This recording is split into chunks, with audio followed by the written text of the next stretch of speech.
Yo, we in it. We here. And it's time to do some things. Namely, pixel art. Hell yeah.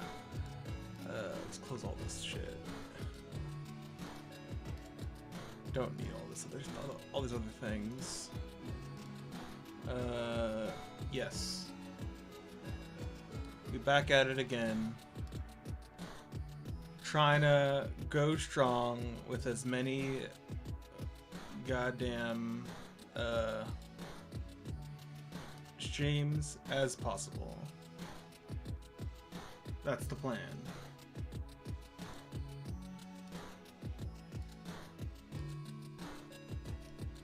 So let's get started. One thing I noticed, this lighting is a little bit weird, so I'm gonna make it a little less weird.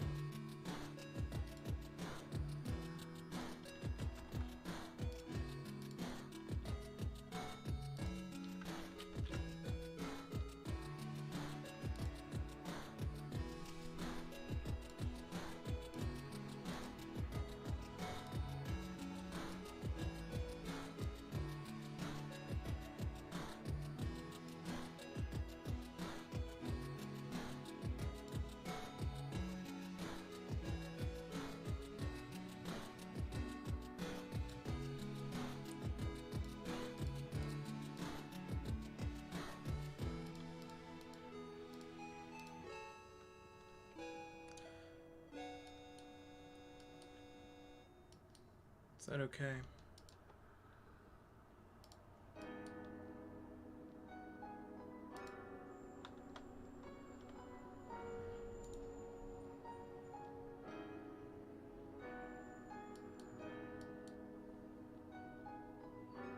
Maybe a bit more of a curve. Adoji, yo, what's going on?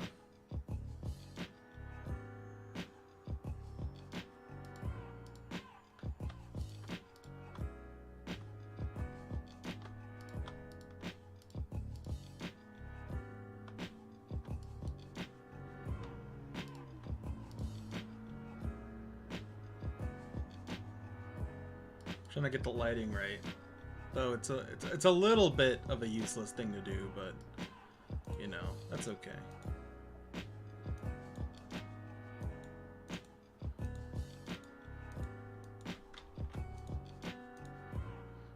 Nothing wrong with practicing a little rendering. Oh, that doesn't make any sense. So we're gonna leave it like this.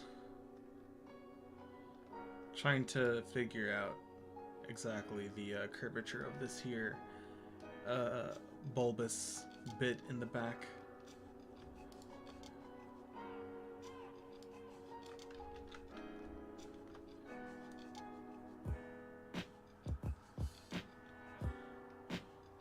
I think I like that actually.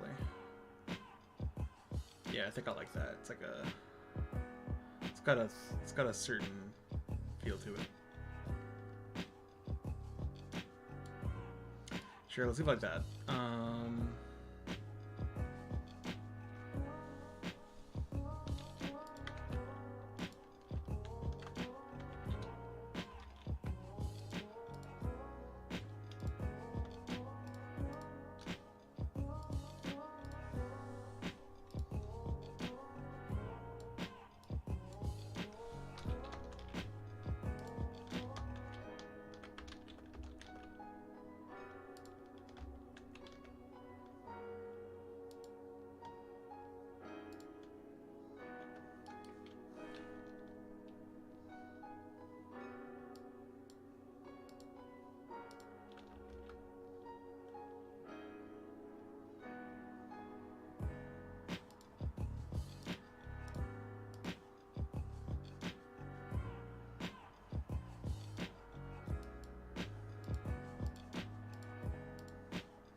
Oh, well. That's just unfortunate.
Trying to figure out how to do this easily. Oh, you know what?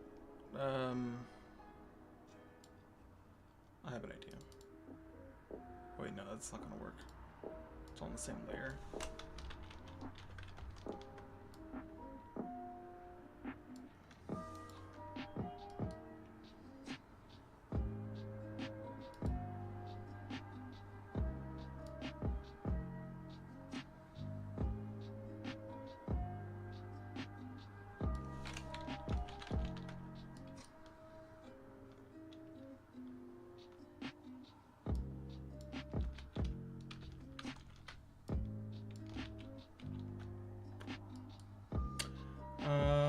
So, what's going on, guys? I am feeling alright. I, in fact, got a little bit done today. I actually have to do an assignment, a biographical film, which really all it has to do is, all it has to be is like a film about me. But it doesn't need to be like very long. It's like a minute or two. But so like it needs to be composed of 6 shots, and I, for the life of me, couldn't figure out what to do. But then I had a great idea, and that idea is I could just condense one of these streams into 6 shots, and just tell the story of this stream, something I am starting to do regularly, and I feel like that'd be a good idea. Yeah.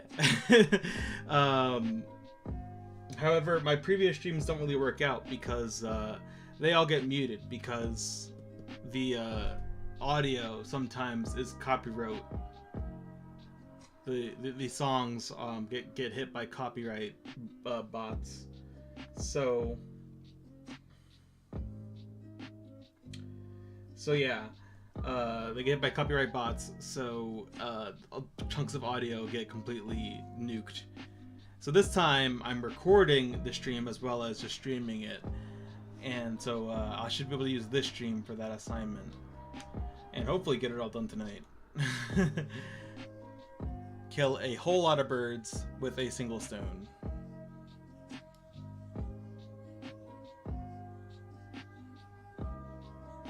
A whole mass of them.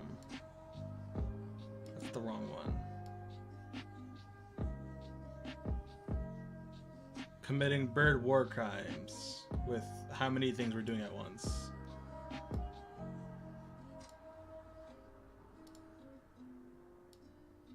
We're gonna make Australia seem like real chumps in this house.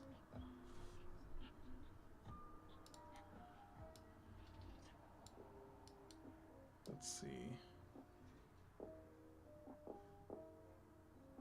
It's like right there. Wait, no. It's like right there. So if I do this, oh shit.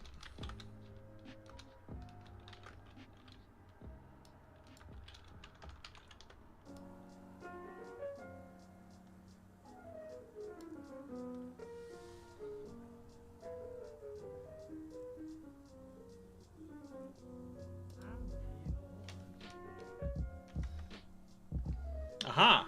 That should work.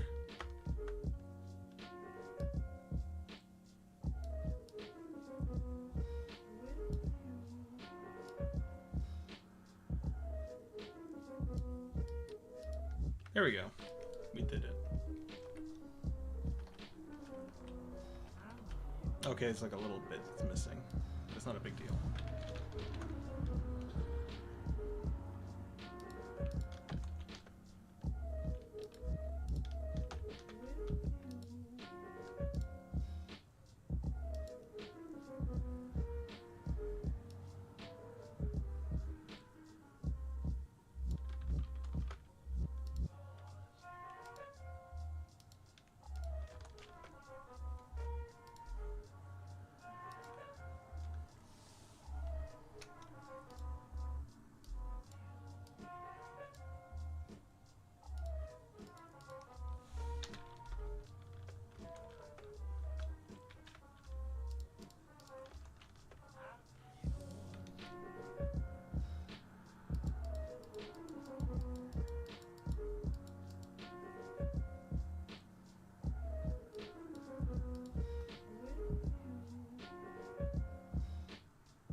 Yeah, I think it looks better.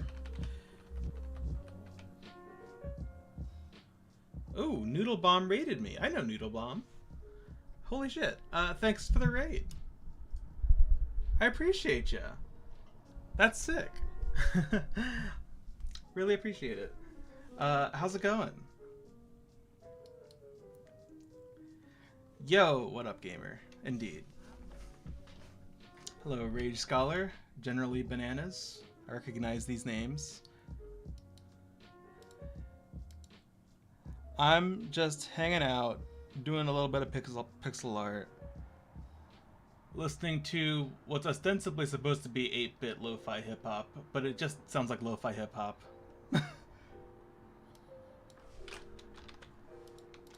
But that's okay. Yeah, just cleaning up some sprites here for my video game. Indeed. kinda flanked you there. Yes, this is for my video game, Rose and Thorn. I ain't giving up on that yet, as evidenced. Oh wait, shit. That was the wrong layer. That's okay. So yeah, working on this for Rose and Thorn. Let's clear out the art. Clear out the rendering too for now. I think we're gonna do some touch-ups here. Oh, what the fuck? Oh, okay, it's on the body. Makes sense. Hell yeah, I've still been waiting to play it. Yeah, I don't know what's the last you've seen of it, but it's actually in a decent spot right now, I think. I'll pull it up real quick from what I've got of it. I happen to have left it open since yesterday. I think I've gotten everything I more or less want mechanics-wise for the prototype, the demo. Let's see. Does this automatically detect? It did! Pog. Okay. I don't know why it's like a little bit up there too. What's this thing up here? Hold on.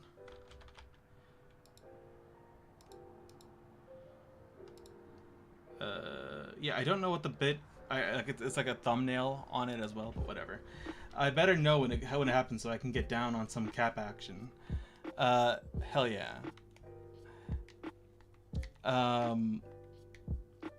I will definitely let it be very known whenever it's ready. But yeah, I think I've got most of the mechanics down. I think it feels really nice to play at the moment with just like, even though I can't hit anything right now. Oh, this is something that like not many people are gonna, I think, appreciate without like really investing into it. But I have it so whenever you attack and you land on the ground, it'll switch to the landing. It'll switch to like the attack as if it was on the ground. Because like, you know, I have an aerial attack and I also have ground attacks. And if you land on the ground in the middle of the attack, it'll switch over to that seamlessly. So yeah, that's cool. That's something like I'm sure very few will notice. Like it would be very obvious if that isn't implemented, but when it is implemented, it's like you won't even think of it, right? Yeah, I really like the slide that I made too. Also have this like additional like jump thing. So like you have regular jumping, you have dodge jumping, and then you also have the slide jump where you'll do an attack, a sort of uppercut.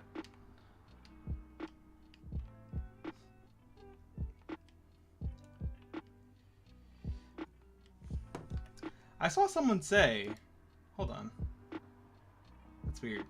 I saw someone say, nice animations, and I was just about to respond to it, but then like the text disappeared. But whatever. Looks like it flows really nicely. Thank you. Yes, I think I've got it down to a nice flow. So of course some animations need some work. Like for example, this is hardly even an animation. It like sort of works, but like if you look at it at all, it's not really much of an animation. But that's really the only problematic one, I think. I think all the rest of them are pretty good.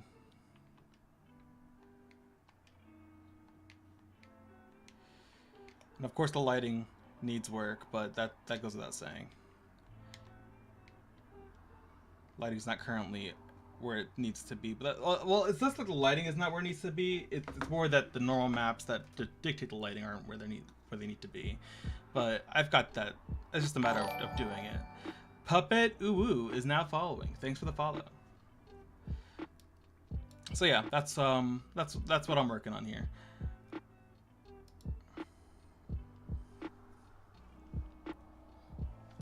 And I'm right now working on the enemies that will comprise of this prototype, which mostly include various bugs. I never even looked at lighting before. It seems scary. Yeah. If you want to see real quick, where'd I put it? Did I close it? I didn't close it, right? Oh wait, no. Oh shit! I never minimized. Okay, well, anyway, this is what I mean by lighting, by the way. Shut this off last night as well. Or wait, yesterday was Sunday. Did I stream Sunday?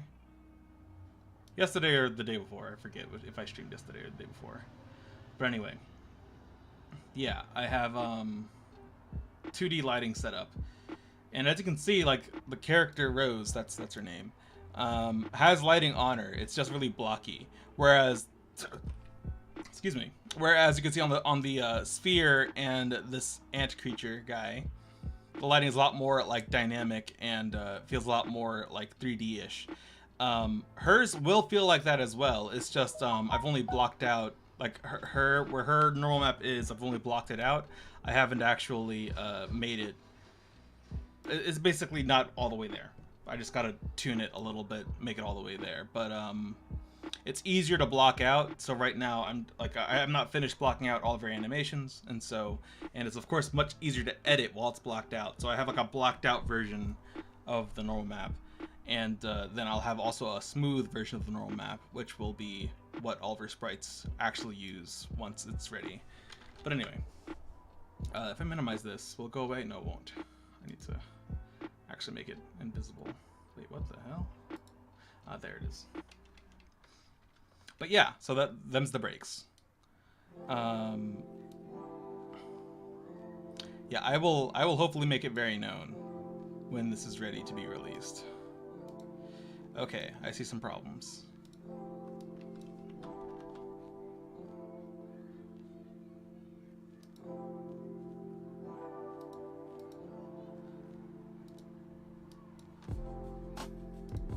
Let's make this a bit more consistent. I have things on the wrong layers is the issue that I'm facing at the moment. So I need to move them.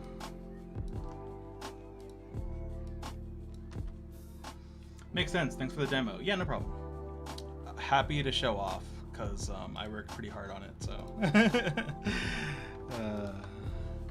that was pretty difficult to make to bring it to where it is now. Took a lot of trial and error, and I actually really like how it looks now. So my Gamedev experience is making some platformers and working on the demo for a top-down fighter in Unity that I didn't finish. Always 2D, no 3D. Yeah, I prefer 2D anyway. I will probably eventually make 3D games sometime in my career, but for right now, I have mostly 2D games in mind immediately. It's the aesthetic I appreciate more, to be honest. This is kind of loud. Let me lower it a little bit. Yeah, I mean, I don't have a ton of Gamedev experience. I've just been like shooting shit for a few years now. Technically, I've been working on this project. If you want to be like when I first incepted this idea, that was back in 2019, 2018. So like 4-ish years, but like I haven't been working on the project actively for 4 years. I've only I have like jump spurts. I have jump spurts of working on this project and working on projects in general.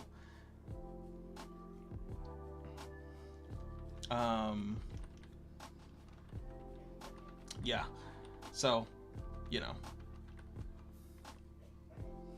But this time, I'm not going all in. If I was going all in, you know, I wouldn't have a job right now. But I currently have an actual money-paying job.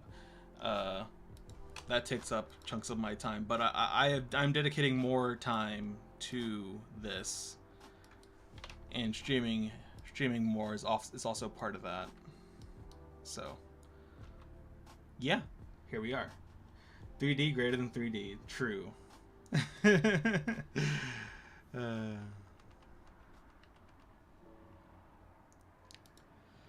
Okay, I think that looks pretty good.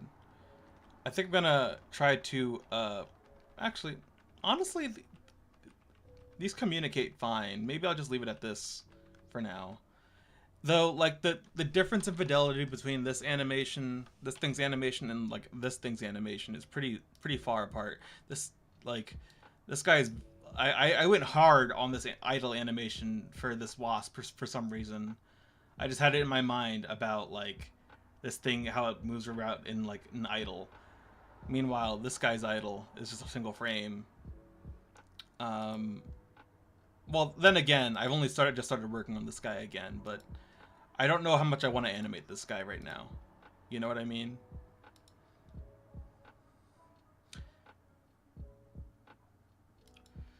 Granted, like, in actuality, if you look at it, 1, 2, 3, 4, it's actually like for the main body, it's actually only 4 frames.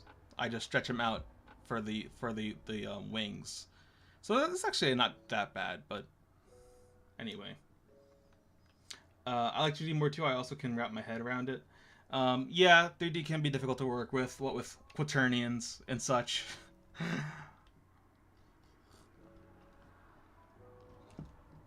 So yeah, 3D can be a bit of a pain, not gonna lie. But yeah, big relates to bursts of working on things, yeah. Sometimes I have a lot of energy for it, a lot of motivation for it. Sometimes I just don't. It really depends on how I'm feeling, like, exigent of all this stuff. That's usually how it is. So that's why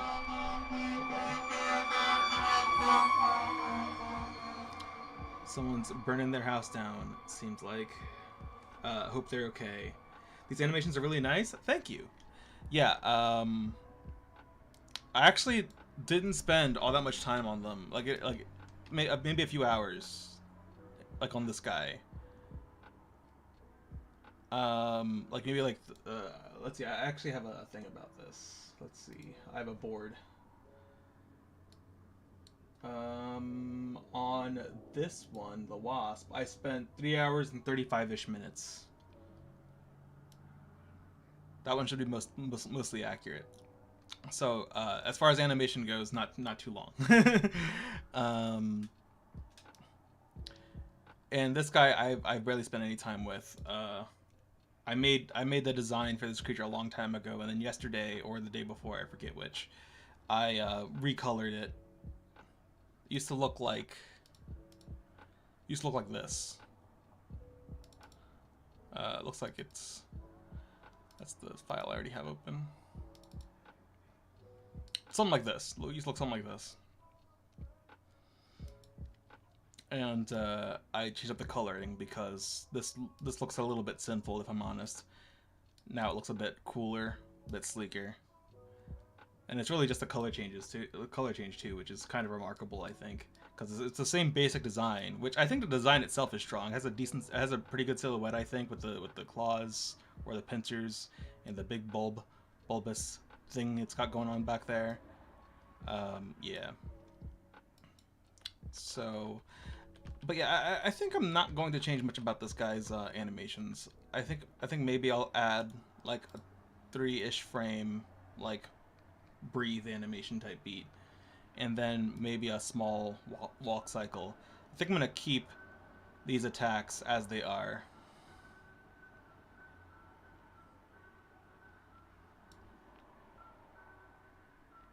Yeah, overall there's some good proportion things in design. Yeah, I actually like this one.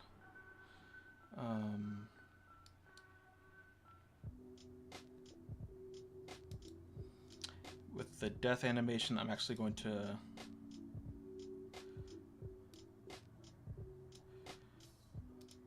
Okay, actually, I'll start a new layer. This will be underneath the abdomen. It's basically going to be the abdomen, but it's going to be broken. Because one of the conceits of the game, of this game, is that enemies will have different like areas where you can take advantage of them. Like so, something that maybe I didn't convey when I was showing off the game, the demo. Let's... Okay, it's not wanting to do the thing this time. Hold on.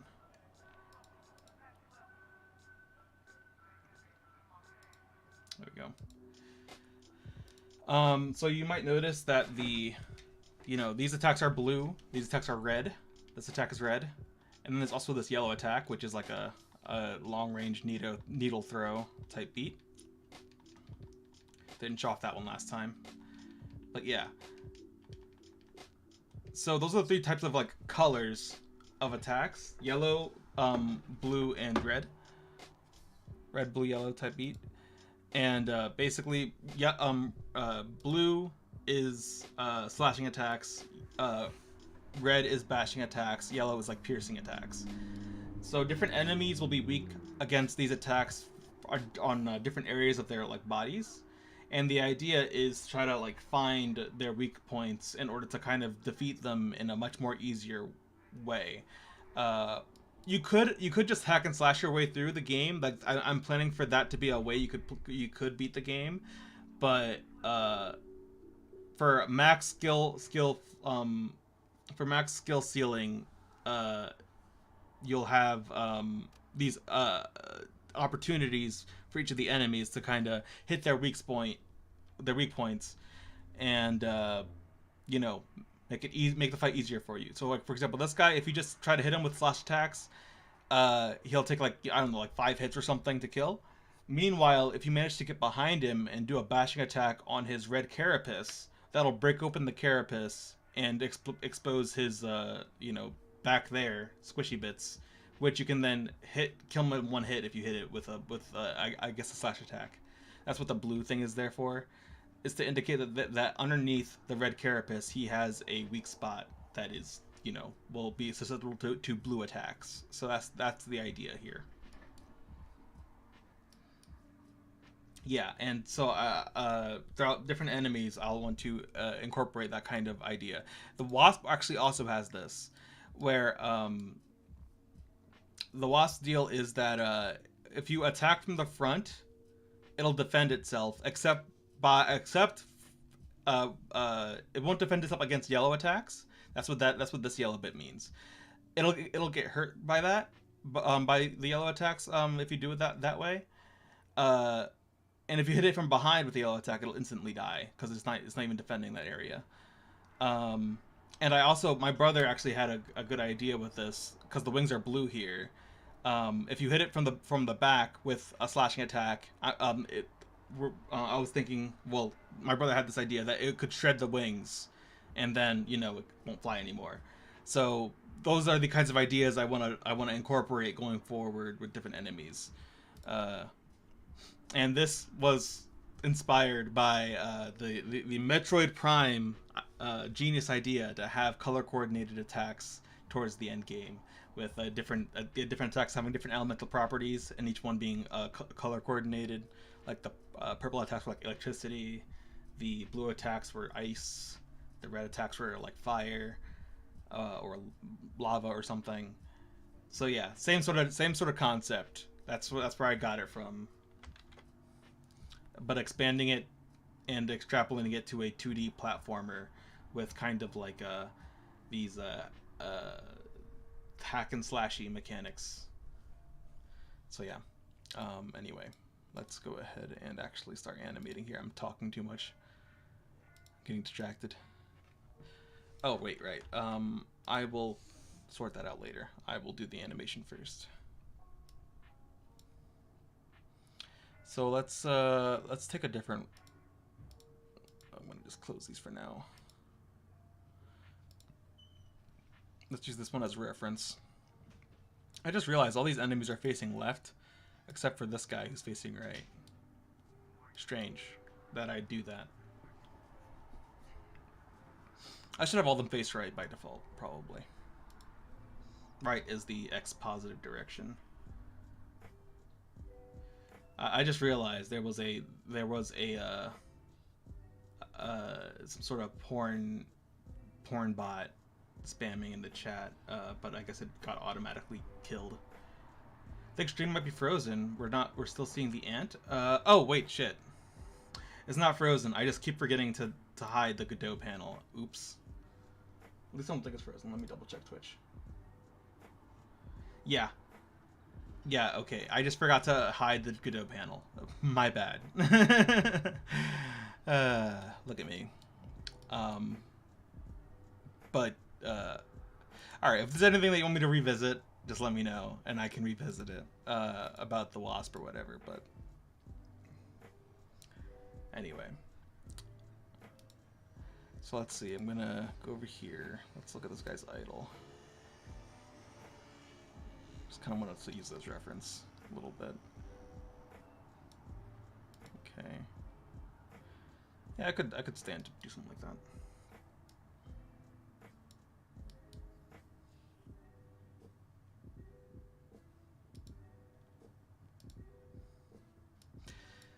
XD indeed.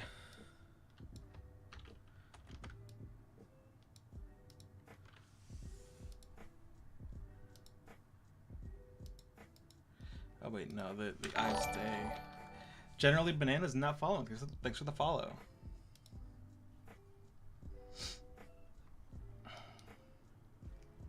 Appreciate ya. So the body moves down. The arms will move down as well. The legs will not move down. At least not entirely. Oh. Forgot to hold shift.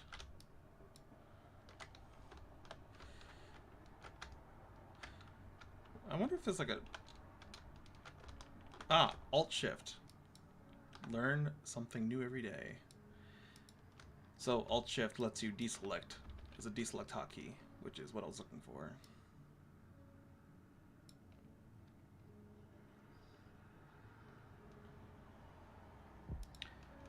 So here,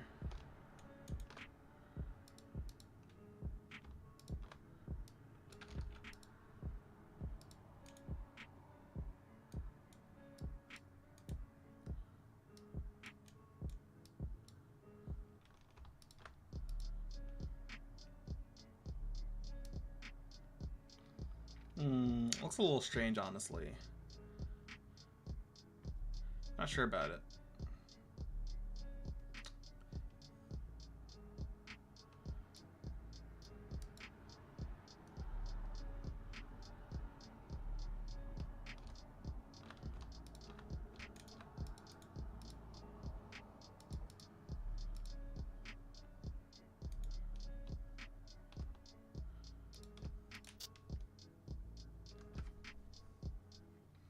Like a random static. Strange.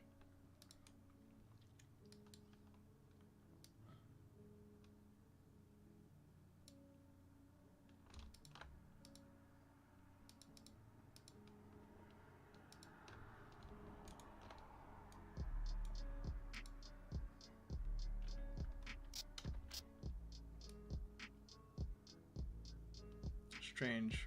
Keep hearing some static. That doesn't really make any sense, does it?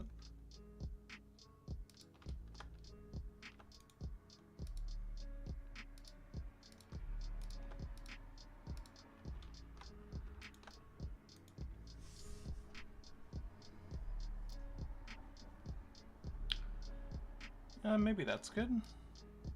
Yeah, it's alright. I guess it's fine.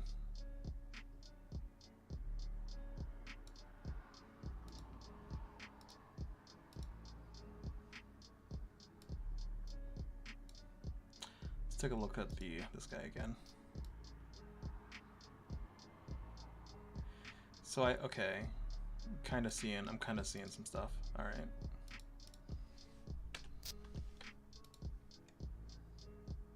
So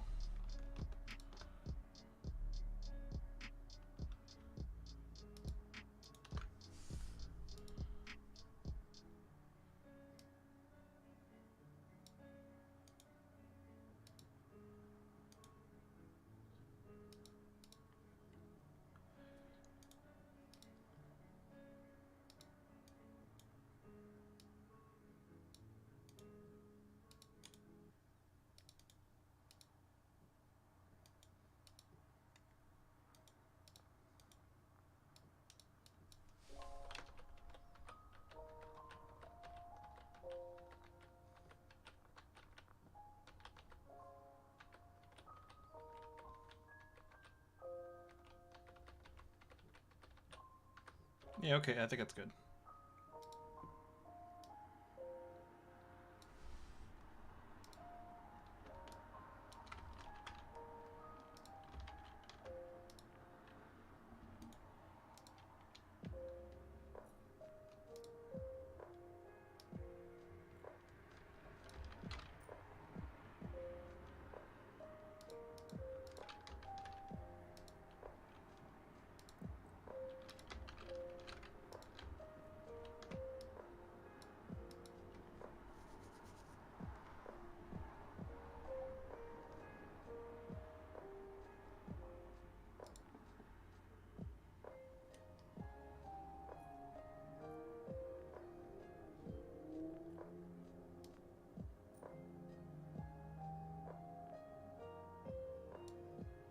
Gonna thing with the arms as well.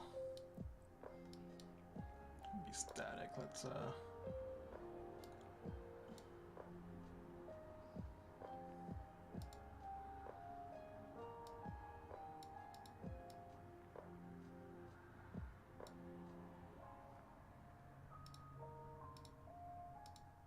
what song is this?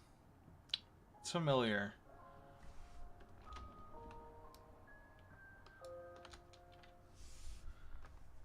It's like a... What is this? Just this Tokyo.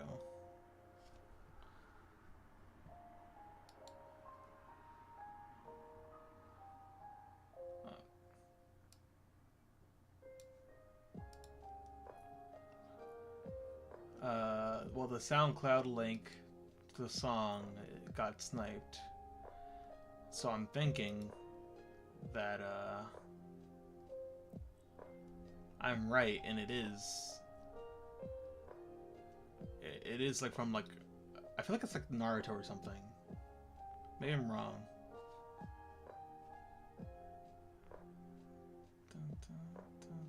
It's from some anime, I think.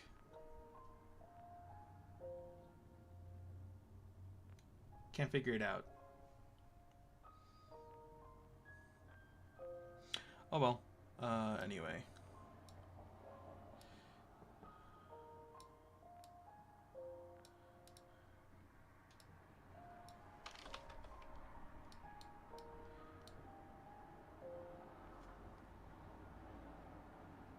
What is it from? I will now be curious for the rest of the night, because I can't figure it out.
Something that's weird to me. I always get the chat keeps like refreshing. Like I keep getting welcome to the chat room thing, which things which I thought meant that like it keeps reconnecting, but it looks like based on my stream performance, there isn't any dropped frames or anything. So like the stream is completely healthy. So I don't really get what's happening with the chat.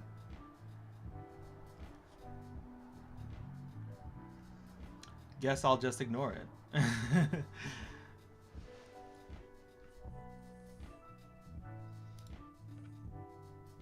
Yeah, the stream is doing fine. Yeah, it's weird though. Like it's happening on all the like so this isn't, I don't need this, but like I have Streamlabs, like my Streamlabs window open. Then I also have, I'm looking at like to the right here, I also have the Twitch stream manager open as well. Don't need both, but I have both for some reason. And both of them have the same thing. Like I'm if I look at the chat, welcome to the chat room keeps basically being spammed to me, which is making me look over to it and distracting me. So it's not a huge deal. It's just like, really wish it wouldn't.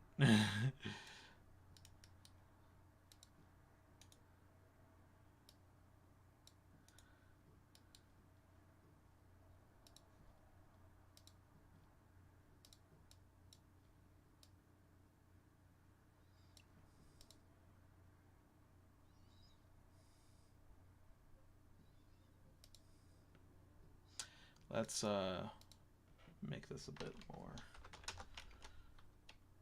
a bit fast.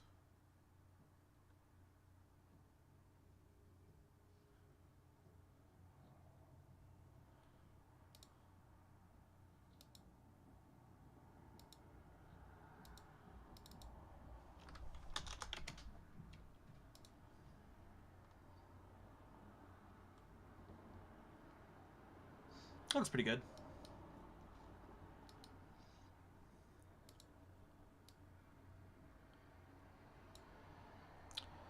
Death animation, so I also need a walk animation.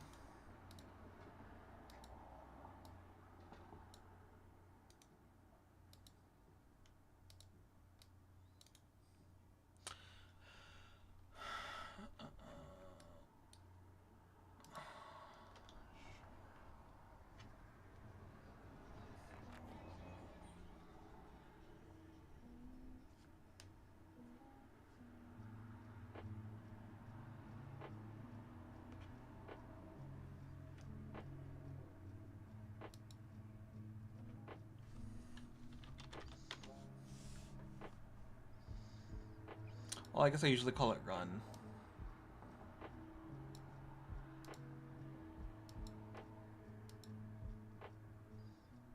Whatever, I'll call it walk. It's not really a run.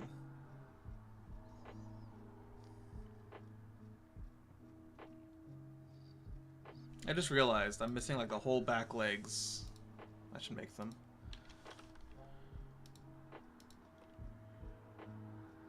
Let's make them a bit more, let's open this up. It's a bit brighter, but desaturated. Okay, no, that's not quite it. To find the right color. Needs to be distinct enough from both the body color and the leg color that actually exists. So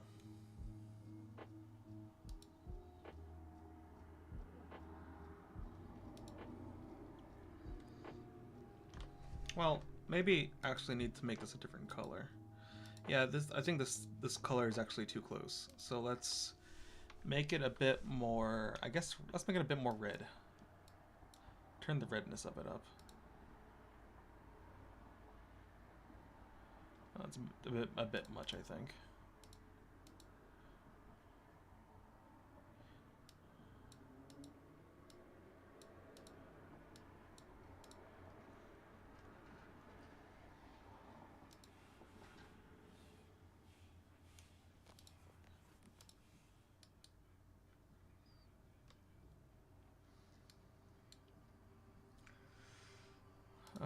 Let's see. If I turn down the saturation. Increase the value. Oops, that's wrong. I think that might work.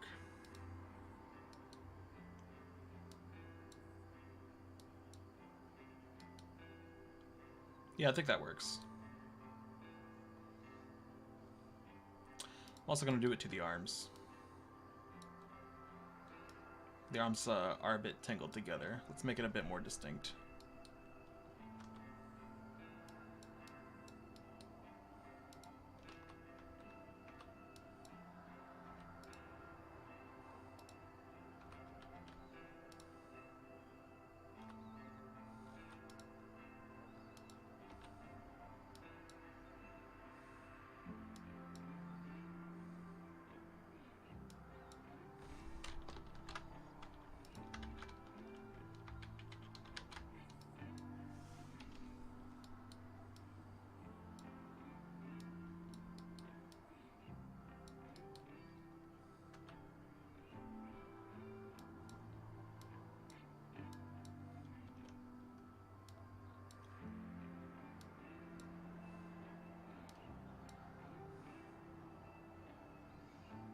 Let's leave it at that for now.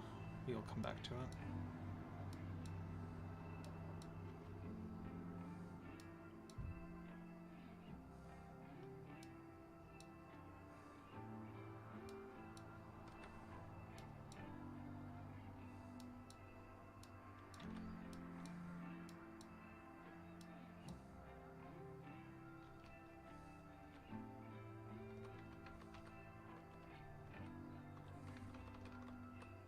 Ah, shit. I made them all the arms layer. God damn it.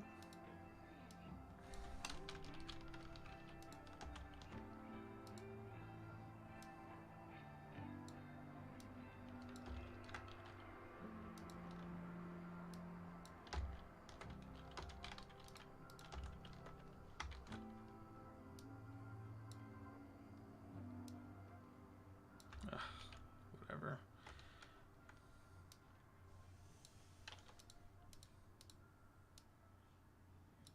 Quite annoying, but I did it.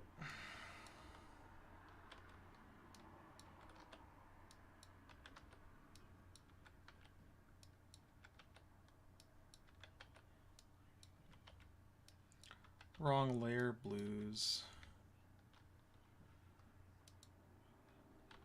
Ain't that just the way?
Okay, this one actually looks strange. Let's revise this a bit.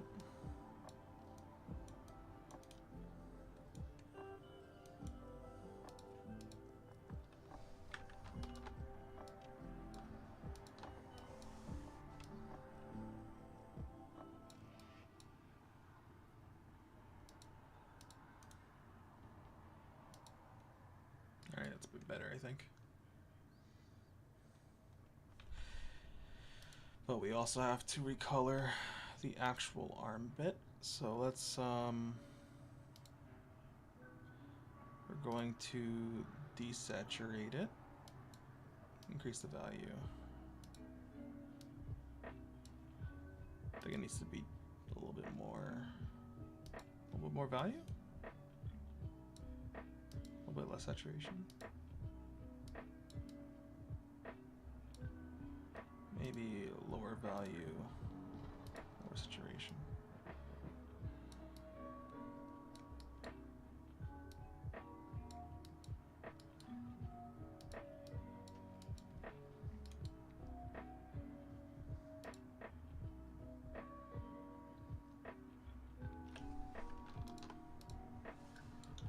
That's better.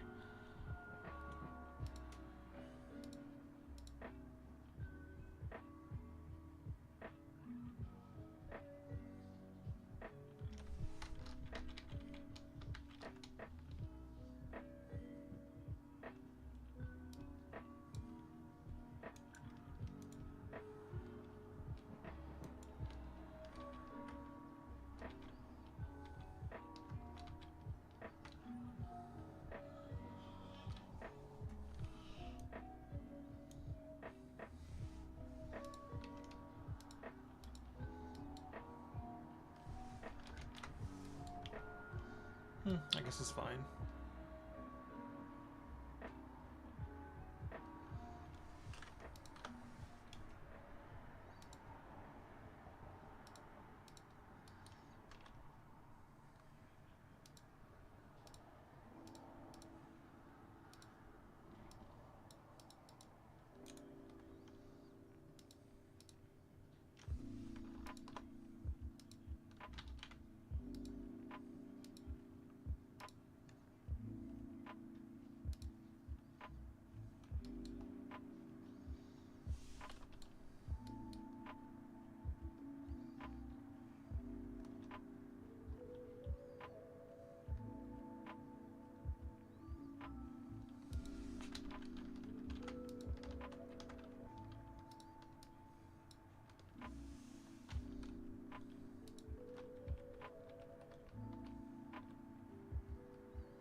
You know what? I'm gonna delete the walk frames for now, because I'm now just working on things entirely, just working on the arms. So no reason to just keep drawing over those frames that already exist.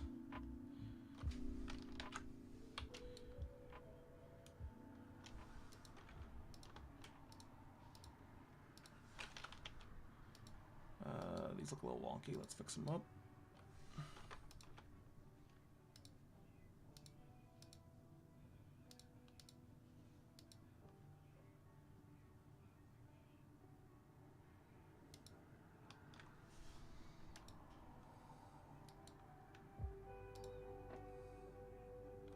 That looks pretty good.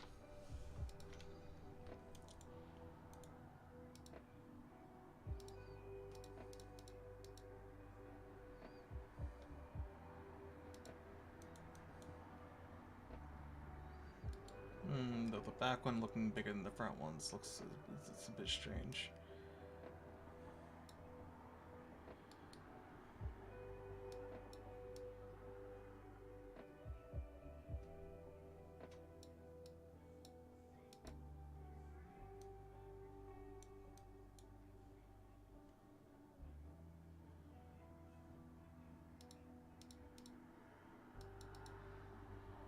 There we go. Bit better.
dad's calling me for some reason.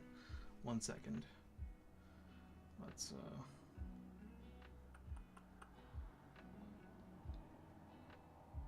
bye.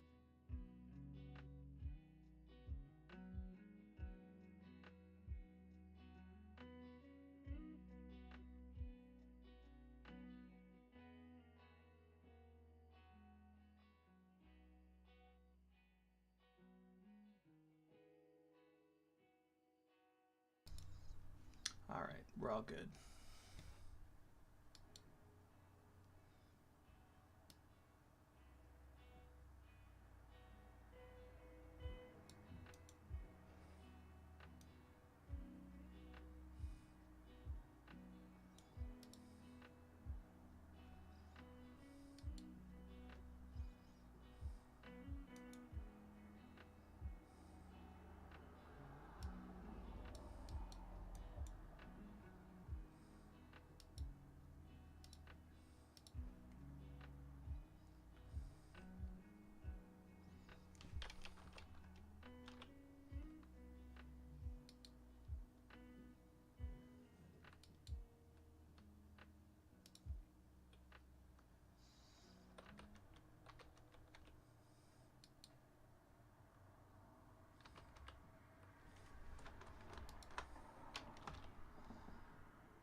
I feel like I need to find me a co-host that could consistently come on, or maybe I should rotate some, because it feels like when there's dead air, it feels bad.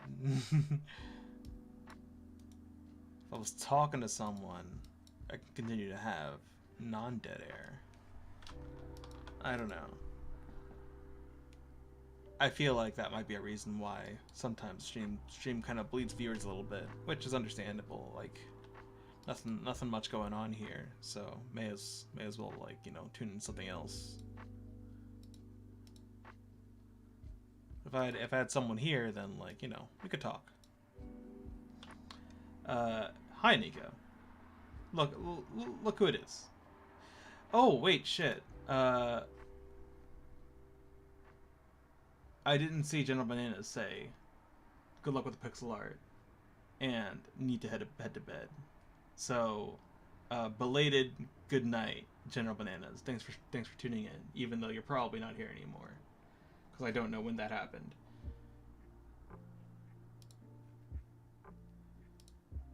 Looks like the Twitch, like the Streamlabs chat view, kind of screwed me over a little bit.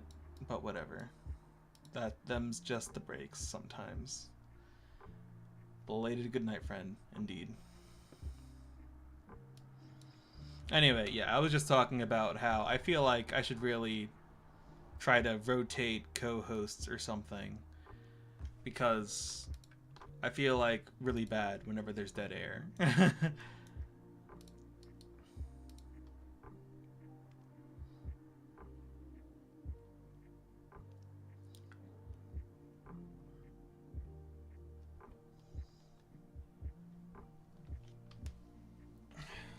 Get a Dochi on? Yeah, maybe he'd want to come on. I don't know. I'd be down for just about anyone. Oh.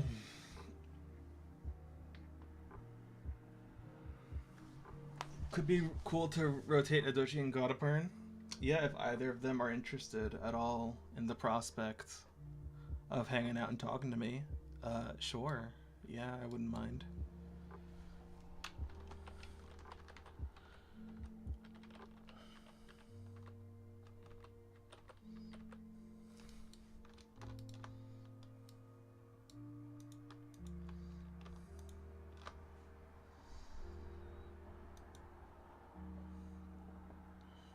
Oh shit, that's the wrong layer. For now, I still got to cook stuff in the meanwhile, but I'm vibing. Understandable. Understandable. I feel ya.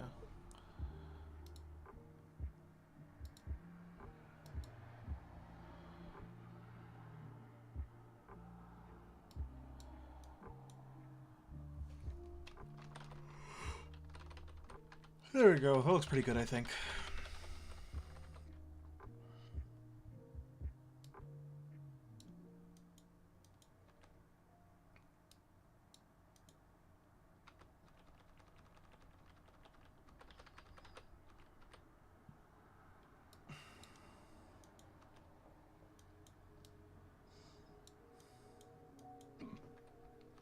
I got hiccups, apparently.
Are you doing good so far, homie? Yeah, I'm alright. Wish I had more to say.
That's pretty good.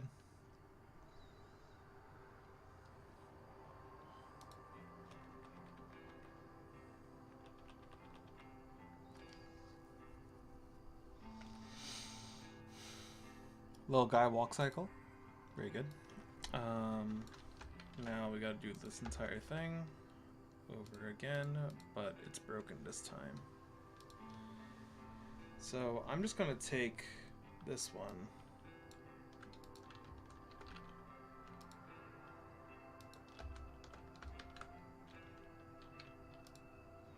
Okay, let me just copy the relevant bit.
So let's see. The carapace is broken. I'm trying to think of like what kind of pattern would be under here. Maybe it wouldn't be a pattern at all.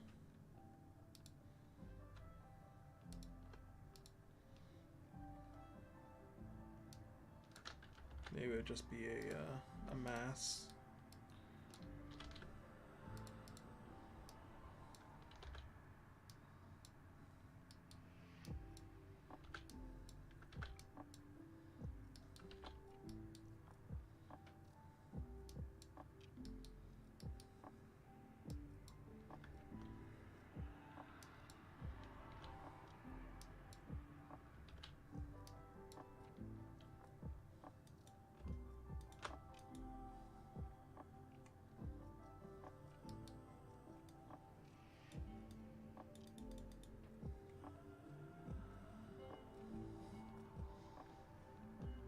Let's look.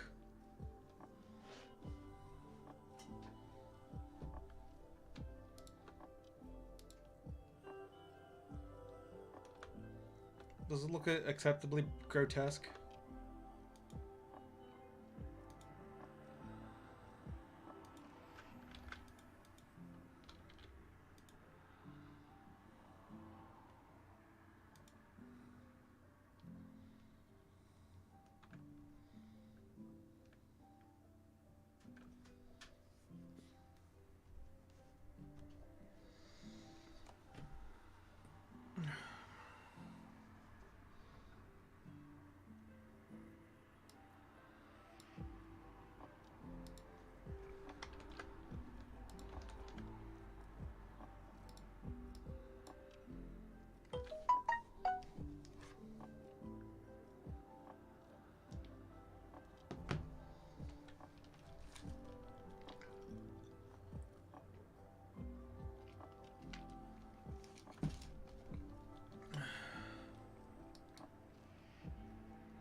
I burnt my popcorn. How could you? It trusted you. I'm still gonna eat it though. Well, that's good.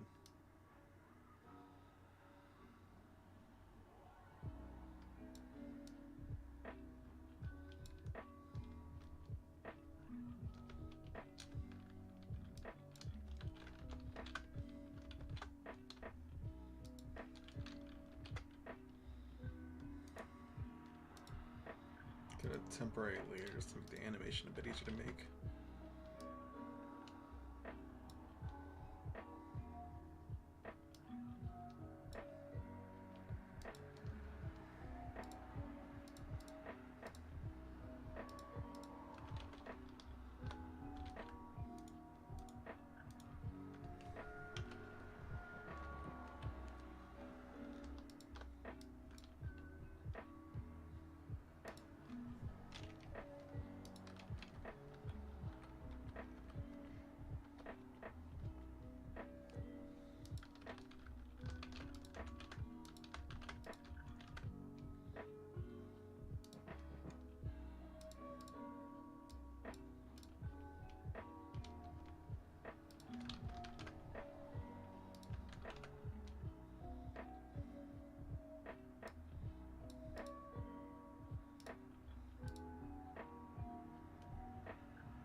That looks pretty gross. I think this is an acceptable amount of grossness here. This looks soft and squishy to you, right? Looks like a big juicy weak spot. Yeah?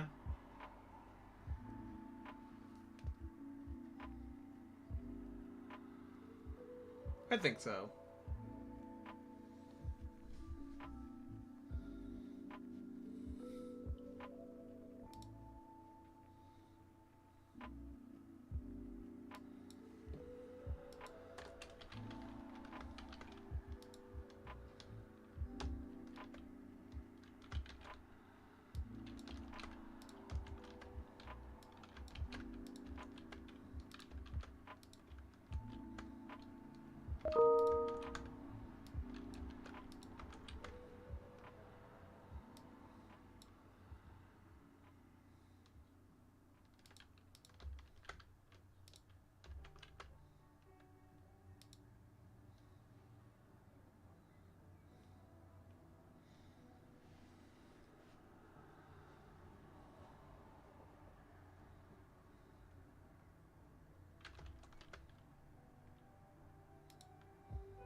Looking pretty good to me.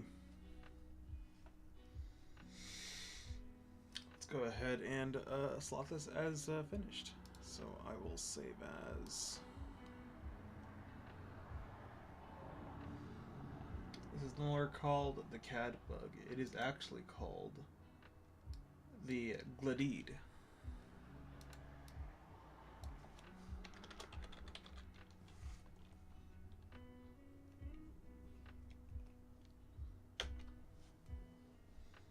Very good. And so that's finished. So that's an hour and 30. I forgot to log yesterday. I'm gonna call it. How long did it take me approximately? Probably like 30 minutes to an hour. I'm gonna be hard on myself and say it's 30 minutes. Or is that generous to myself? I'm gonna say 3 hours. Actually, no. Hour 30. Let's say 2.5. 2.5 hours.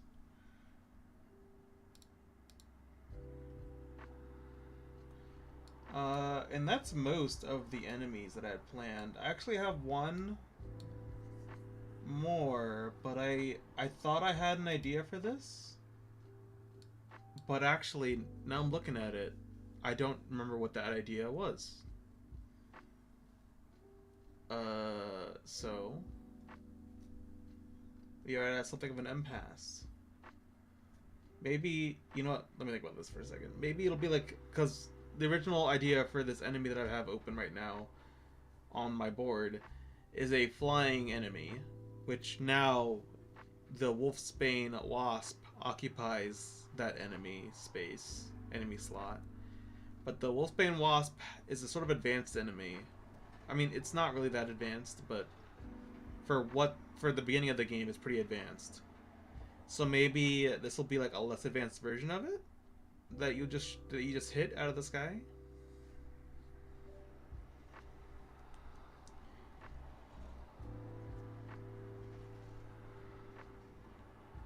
Maybe.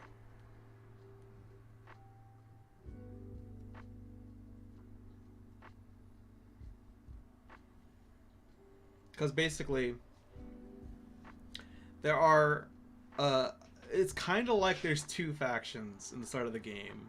This is more advanced than it is, but basically we have these ant guys, which are an invasive species. These guys are an invasive species, and they're kind of invading the forest a little bit. And it'll be clear because they are kind of ruining the ecosystem. They're fucking up the trees. Yeah, it's all screwed.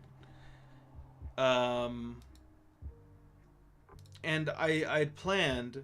I don't know if this will make it into the prototype or the demo, but I'd planned for it to be like the these like some of the indigenous life, which the wasp is indigenous. It's not an invasive species. This is a regular ass species. Will actually fight some of these ant guys. So maybe I create a flying type of this ant one, a flying type of this ant.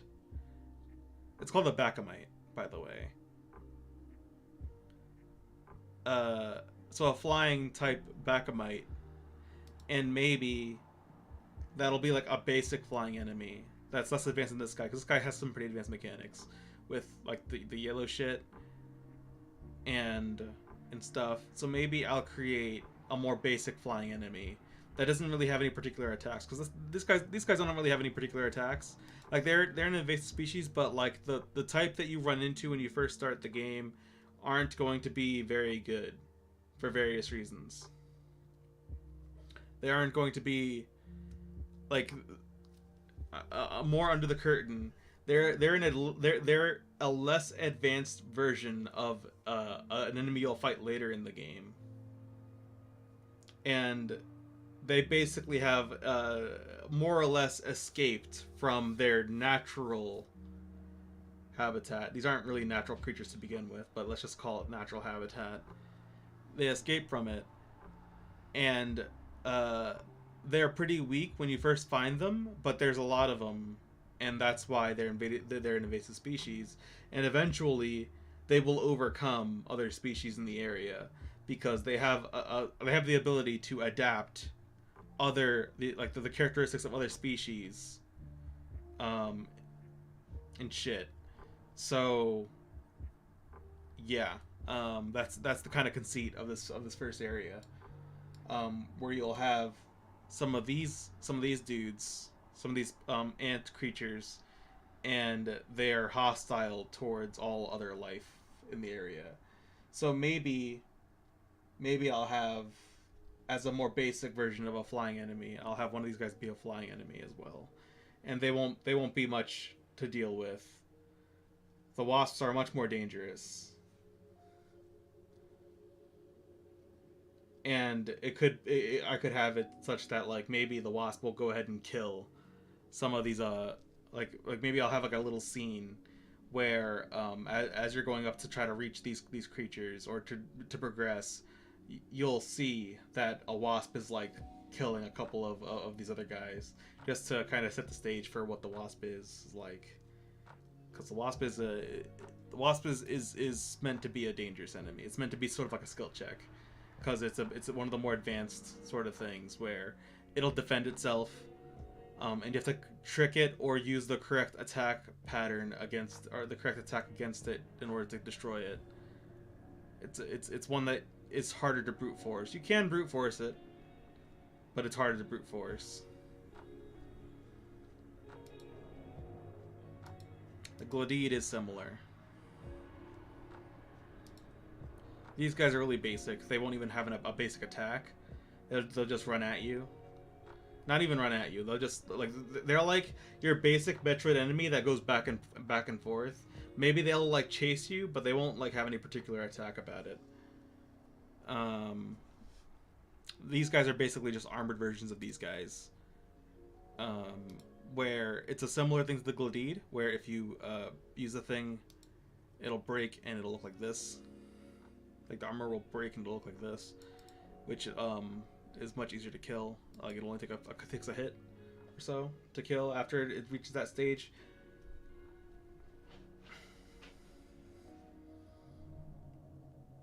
So yeah, I'm thinking, as far as level progression goes, you'll fight one of these guys, some of these guys first, then run into these guys, or maybe you run into these guys and then the flying variants, especially in ball form. Ball form, what are you talking about? I don't know what you're talking about. But in either case, I think level progression wise, you'll fight these guys, and then maybe the flying variant, and then one of these guys. And then probably one of these guys, the Gladied.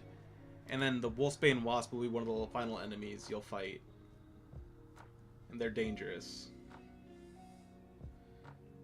And I also have another variant type enemy, but this one's like not a big deal. It's not really an enemy so much as like just a creature. Well, there's an enemy type variant of it. Let's look at him. So this is okay, I call it Scary Long Legs. That's a oh, here it is. The Speedali. There you go. I made a much better animation set. Well, not really an animation set. I think I just created the hurt and the death. I think that's all I did, really. Maybe the idol. I think I made the idol as well. And this one is just, it doesn't really hurt you. It'll just push you out of the way. So it's more of an obstacle than an enemy. So yeah, this will probably be fairly early on. I think this one will take a couple hits, but if you hit it with a yellow attack, particularly in this eyeballish area, you will instantly kill it. That's what the yellow signifies. If you stab it in the eye, it'll instantly die. There actually will be a dangerous version of this, which will probably be really annoying. These guys are supposed to be like really fast. They'll just run around. They will just run around the place and like smack you around. These guys won't do any damage, but these guys will, because there's a giant jaw that'll chomp you. But they're pretty weak. Like, they only take a couple hits to kill, and if you hit it in the head with a yellow attack, they'll instantly die. But only these guys will be in the first area, is what I'm thinking.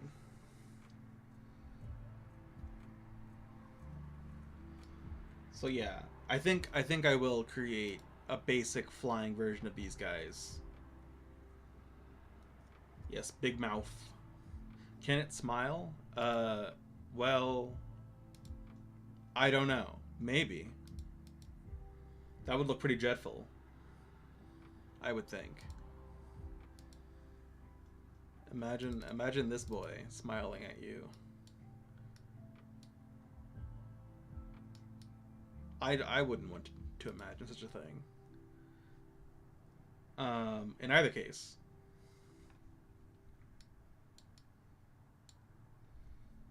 Get out of here. So yeah, I think I will actually create one of these flying. I've already said that. So let's try to do it. Let me think. What's a? I want it to be smaller. I want it to be a smaller variant of these guys. Because these guys are really pretty big. A flying thing of these big guys would take up too much space, and it would look much more dangerous than it is.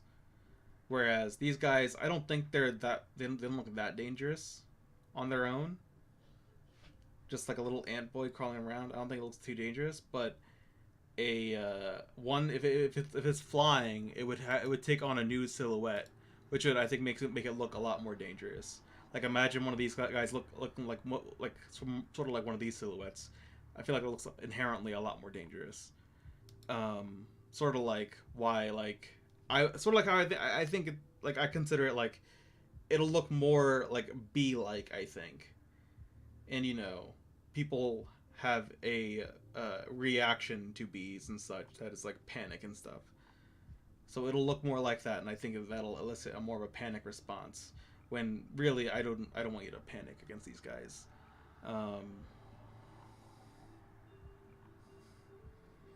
Yes. So I need to figure out a good design for a flying variant. Let's see. How big would I want it?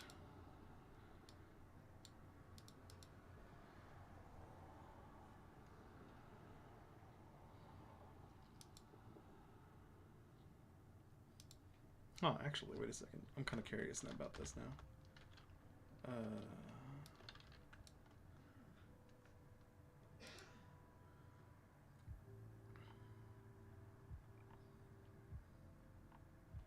Like, how big are these side by side? I'm kind of curious about it now. Let's see. So, if we look at Godot real quick, we'll see that this spider boy next to Rose is pretty big. Not gonna lie, it is a big boy next to Rose. But I don't think it looks very dangerous. Like, I think this looks like a regular enemy, in my opinion. Maybe people have other opinions. Anyone else think this look like a regular tier enemy? Not really much of a huge threat, because that's the idea. The idea is this is like the scale of, like, again, a Metroidvania, like, back and forth type enemy, except maybe it'll chase you a little bit. Otherwise, that's all it is. It doesn't have any cool attacks or anything. That's all it is. Gwidic? Or Gwidsi? Gwidsi? Gwidk? Gwids? Has followed. Thank you. Let me know which one of those was right. Or if none of the above was right. But yeah, thanks for the follow. Appreciate it. So I actually wanted to pull. Let me go ahead and on Aseprite I'll export out the wasp enemy.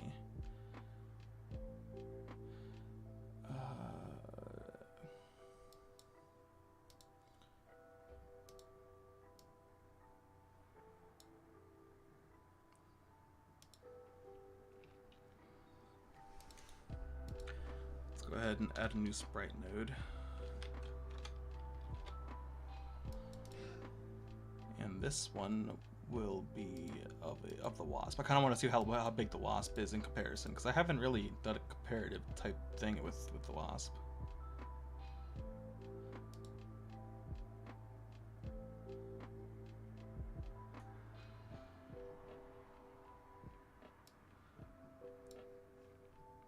Oh, it's a JSON. Oops. Oh, damn, that's huge. I didn't expect this to be so huge. What have I done? This looks dangerous. I didn't mean for this to be this big. That's really funny. Rotate, what did I miss? Rotate? I don't know. What did I say rotate at some point? In either case, let me I have to figure something out with this guy. This guy's way bigger than I thought he was. Let's see. This is like 10 frames, I think. Yes. This is a big one. Looks like a fucking boss, to be honest.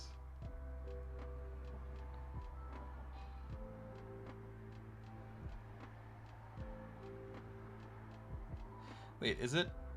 Yeah, it is. It is correctly scaled. It is just that big. That's wild.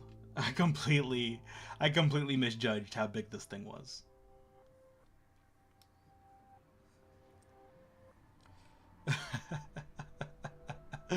That's really funny. That's really funny. What am I gonna do? This was not supposed to be a big deal like that. It's supposed to be dangerous. It doesn't. This looks like a boss though, like a mini boss. Maybe I should make it a mini boss. What do you guys think? It does look terrifying.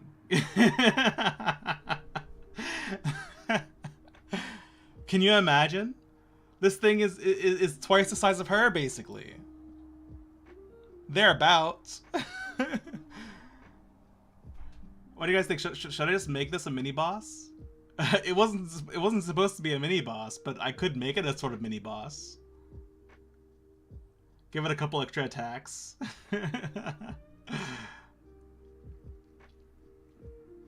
This is supposed to be a basic enemy, guys. Like okay, not a basic enemy, but a slightly more advanced enemy. Like in Dark Souls, like the Lothric Knight type beat, or like I'm trying to think of a Metroid example. Like, okay, I gotta think of a Metroid example. But let me think. Hollow Knight example, maybe. Maybe I will make this a mini boss. In Hollow Knight, when you run around, you're killing a bunch of enemies, and then you run into one of the soldiers with the big clubs. Maybe this will be that type of enemy, like a big club enemy. It certainly looks terrifying. Any thoughts about this? I am looking for advice.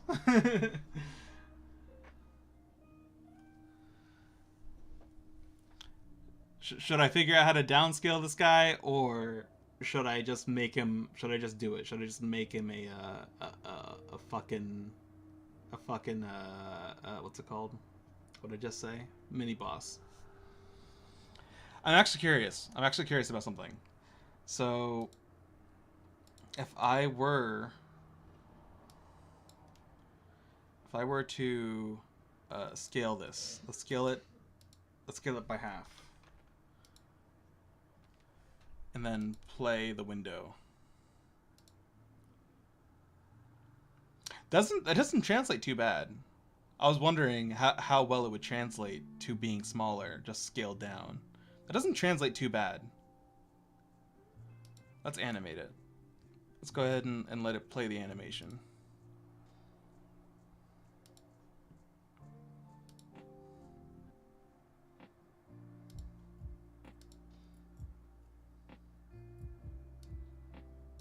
How long is the animation?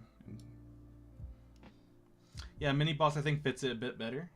Okay, maybe I'll do that then. Maybe I'll just make it a mini boss. Let's see. Oh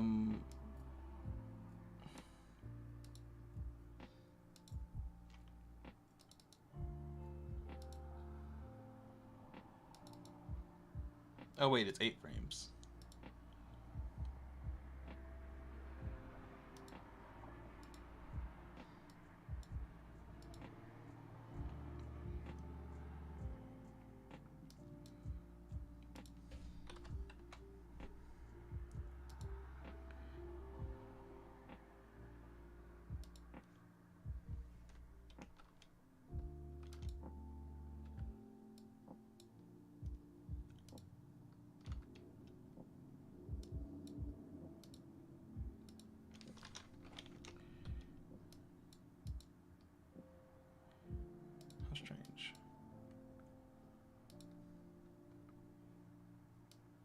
Oh, it's constant, that's why.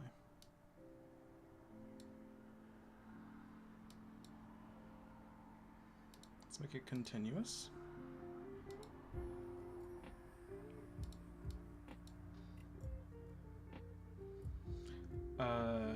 What's 8 times 0.75?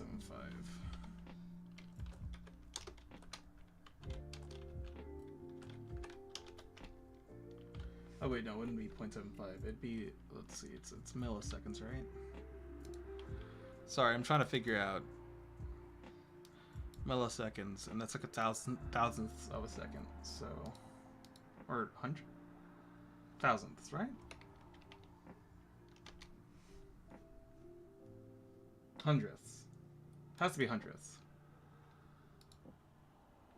No, it is thousandths. I'm silly. 75 thousandths. Yes. So that's about 0.6.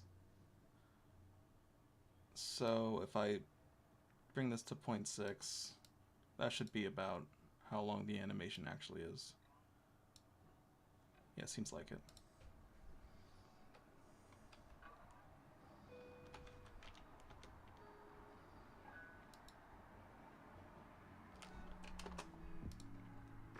Oh wait, right, it doesn't actually play. Is there a way to just make it play? I think if I I return from the pasta making.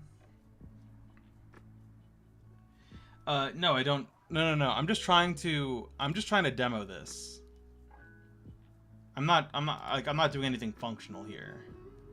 I'm just trying to demo this thing. Specifically, what I'm doing, I'll let you see.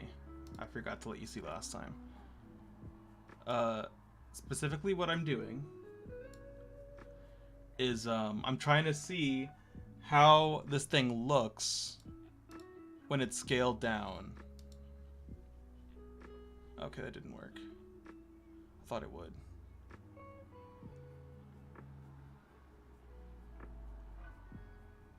I really thought that would work. But it's not working. I thought if I pressed play while the game was running, it would do the thing, but it's not doing the thing.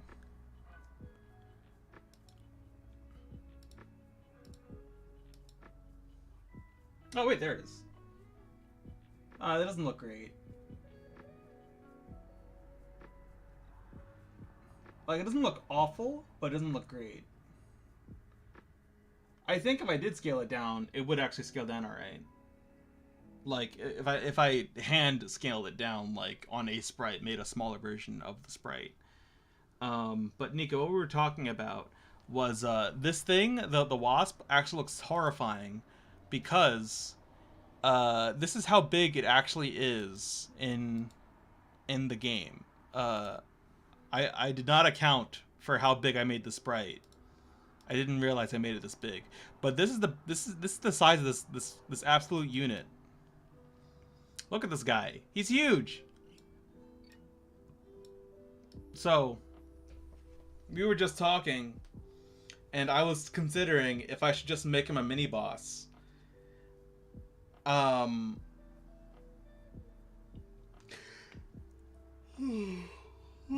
Excuse me. I was thinking if I should make it a mini boss of some sort.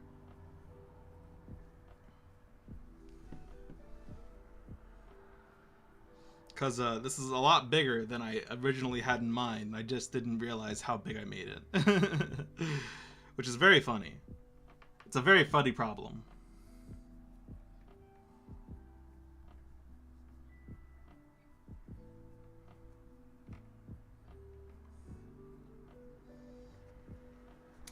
So yeah, I'm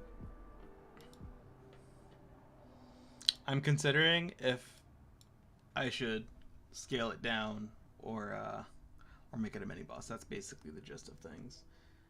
I'm not sure which I prefer yet. I have to think about this. But yeah, that's insane how big this guy is. I did not intend for it to be this big. I was just going with the flow, I guess. But anyway.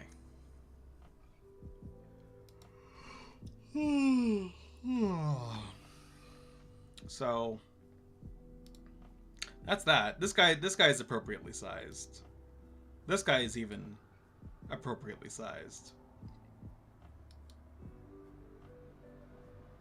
This guy is actually really big because this is a scaled up version. But yeah, what made me interested in doing that is that I realized that in what's it called, Sprite, those itty bitty like these squares, they are normally like they are what's it called? I guess they're normally sized. Like each of these squares is like a 32 by 32, I believe. No, 16 by 16. And so when I noticed that this thing is like, wait a second, this is a lot. This is a lot of pixels. Yeah, I realized that, and I was like, oh no. So yeah, I'll have to think about whether or not which one I'm doing. I'm kind of leaning towards making it a mini boss, just because it's so big and it looks good. Like I don't dislike how this turned out at all by any means. So maybe I'll just make it a big old mini boss.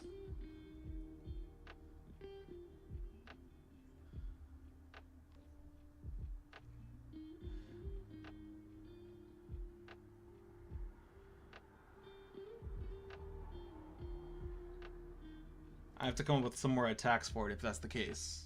A Lorge, indeed. So it has a sting attack. Maybe I'll also do like a soup attack, or maybe this is the soup attack. Like instead of this being like a static, like it'll be more like a type beat.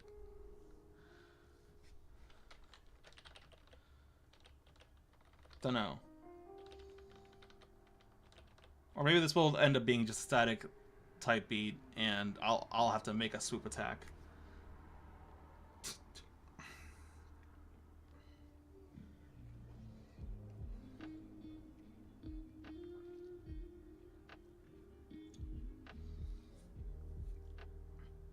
I'm thinking if this is going to be a mini boss, I'm thinking the way to beat it is actually to make use of the wing thing. You gotta like attack its wings a bunch, or maybe I'll give it. Maybe I'll make it a couple ways to beat it.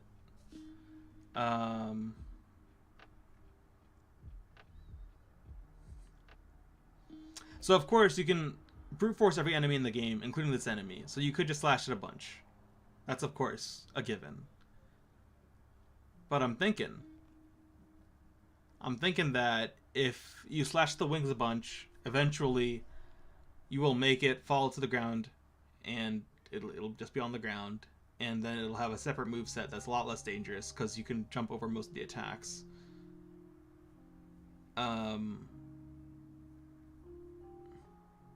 And then maybe when it's on the ground, it'll have like, maybe I should write some of this down. When it's on the ground, maybe it'll have like some resting frames because it's not used to using its arms, so it's to rest more often when it's on the ground. And when it's in that state, you can wail in it a bunch, but you could also safely walk up to this part, which is laying flat, and like instantly kill it by stabbing it or something like that with the yellow attack. I'm thinking something like that would be cool. And then another way you could kill it more quickly, even more quickly than that, is if you use the yellow attacks. Or maybe not. I'm thinking about this. So you could chop its wings off and then deliver a final blow. Or yeah, maybe you can just throw the needles like originally intended. You could throw the needles at this thing in this part in the back, and that'll do like, I don't know, bonus damage against it or something, and that could kill it faster. But if you attack the wings, and that I kind of like that one more though. That's kind of cooler. That's my problem.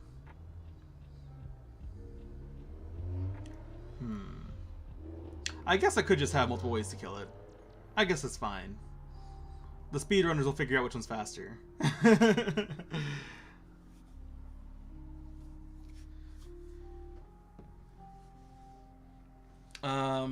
Okay, well, food for thought, I guess. But with that in mind, we'll definitely need another flying enemy, whether it be a you know, a smaller version of this wasp, or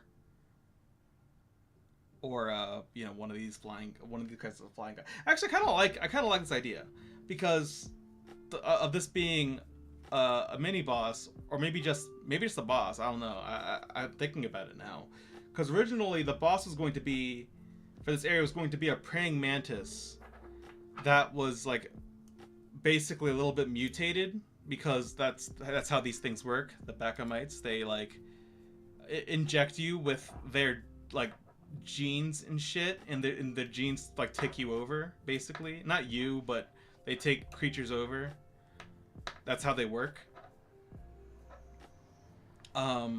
So the original boss of the prototype area was going to be like a mutated praying mantis type enemy that has like mutated features, because like it was injected by the gene, like these things genes or DNA or whatever, and it's being like fucking mutated and fucked up and shit. So that was originally going to be what the boss of this area would have been, but maybe it's actually this guy. I don't know, because I'm thinking about it, and we're playing ostensibly as a Little Red Riding Hood inspired character, and you know, that immediately elicits the idea of fighting a wolf type enemy at some point, and I was going to include that at some point, not in the prototype, but the fact that this wasp is based on the wolfsbane flower is sort of like a nod to that a little bit. So if I made this the prototype boss enemy, you know, it kind of works. But that leaves other holes that I would need to fill if I don't have the other enemy be the thing. The praying mantis enemy. That would leave holes there. So decisions. I'll think about this. In either case, let's work on. Let's see, what time is it? It's 8:45. We're looking good, I think.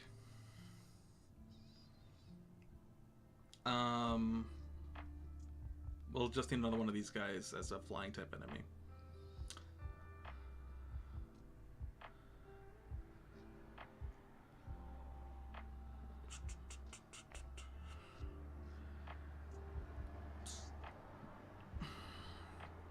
Maybe what I'll do is I'll deconstruct it and reconstruct. Like, okay.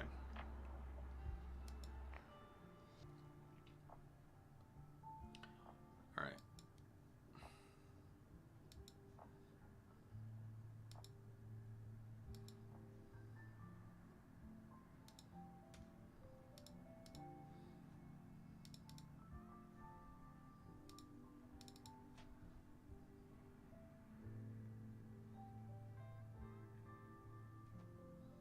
Oh, did I? Okay, I guess so. How strange. I'm looking at some files. I'll just create a new one, I guess. 1632. Let's make it 64 by 64.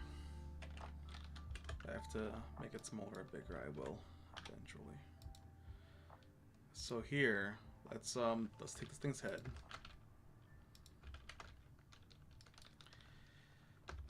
So I like it to be smaller. So let's make this smaller. That looks like it works.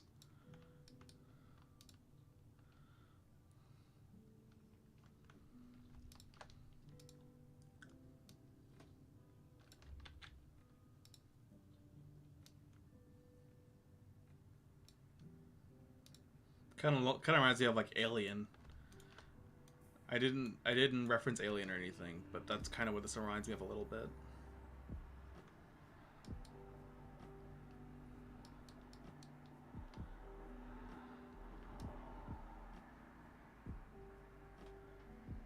No, it sucks.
Okay, I'm gonna use my tablet pen.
good enough, I guess. Not great, but whatever.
My friends are panicking about AI art, wanting to get that union train going. Well, it's good that, you know, they're trying to get union stuff going. Yeah, it does seem that AI in the corporate world is starting to become a big issue.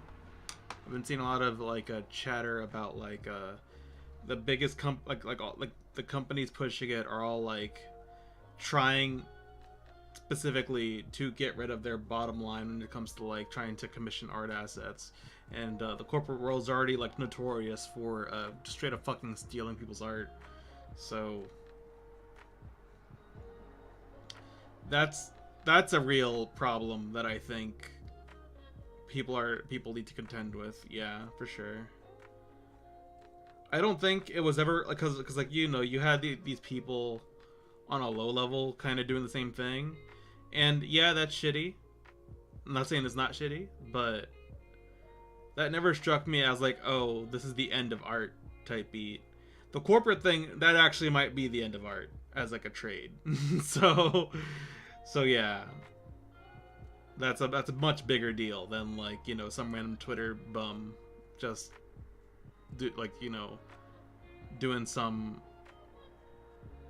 shit where he's like mimicking a specific like basically harassing a specific artist and making their specific work. It's shitty, no doubt. That's a pretty self-contained thing. Whereas giant companies doing it, now it's a problem. Now that's a big problem.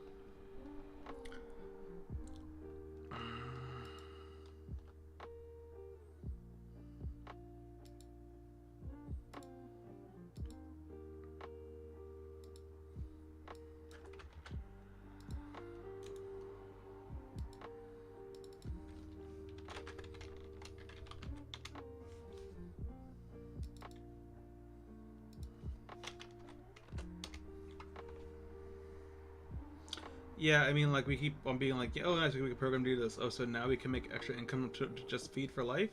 No, that would be communism. Forcing them to starve or change their whole life plan is clearly superior. Also, that way we can hoard resources. Yeah, I mean, that is the capitalist mode. Drive profits. What? These profits? Making profit for the sake of profit isn't actually a good way to run society? What? No. No, it can't be. Number go up. No, it can't be. Listen. Listen, Elon Musk needs more money. Don't you know? Don't you know he's such a genius? He knows where the money needs to be spent. He knows where the money needs to be spent, guys. If only he had more money. It's efficient. Yeah, you know? The number always goes indeed. Indeed, it's efficient. Elon can get richer. Have you ever considered that?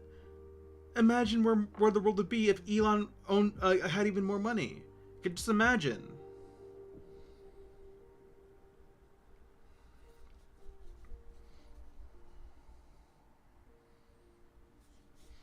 We could, utopia.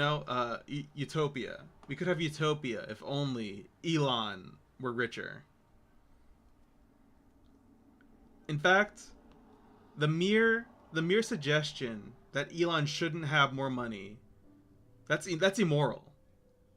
The suggestion, that's an immoral argument. He could build a super Twitter full of super Twitter visa slaves. I mean, super Twitter employees, indeed.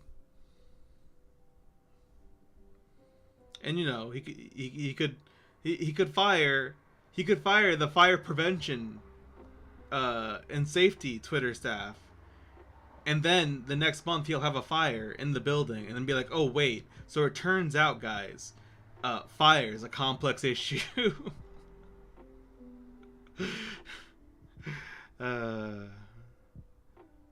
Jesus Christ.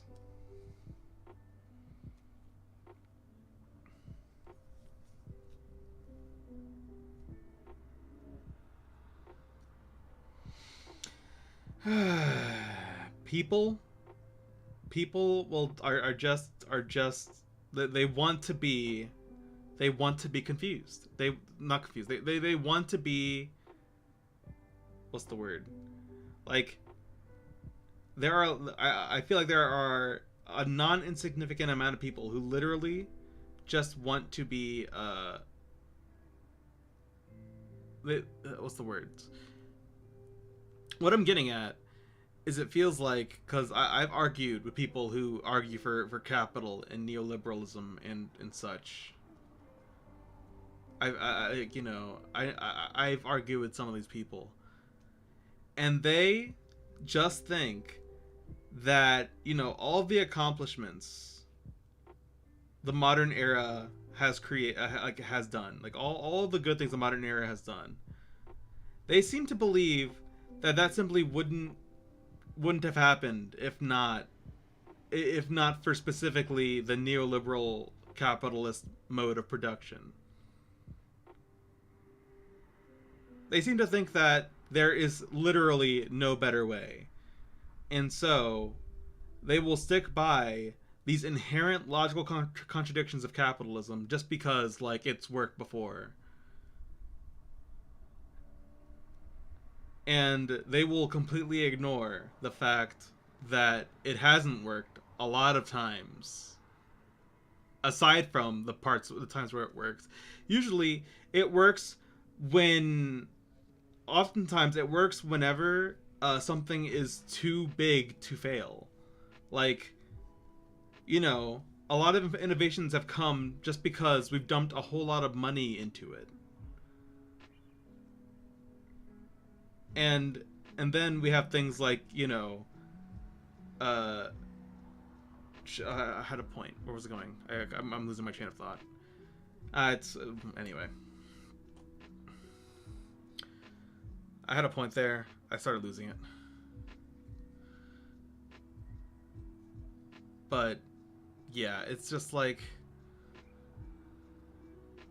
it's almost like communism, but just for corporations. I don't like characterizing it as that.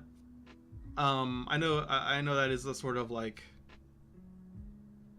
that's a sort of play people go off of, but I don't think that's a very good framing of the argument. Just because, like, there are a lot of people who think that what we're doing is in capitalism. There are a lot of people who think that. Like, unironically, they believe that what we are doing right now as a society, that's not capitalism.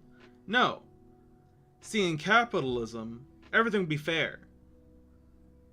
You see, in capitalism, there would be the market, the hand of the market.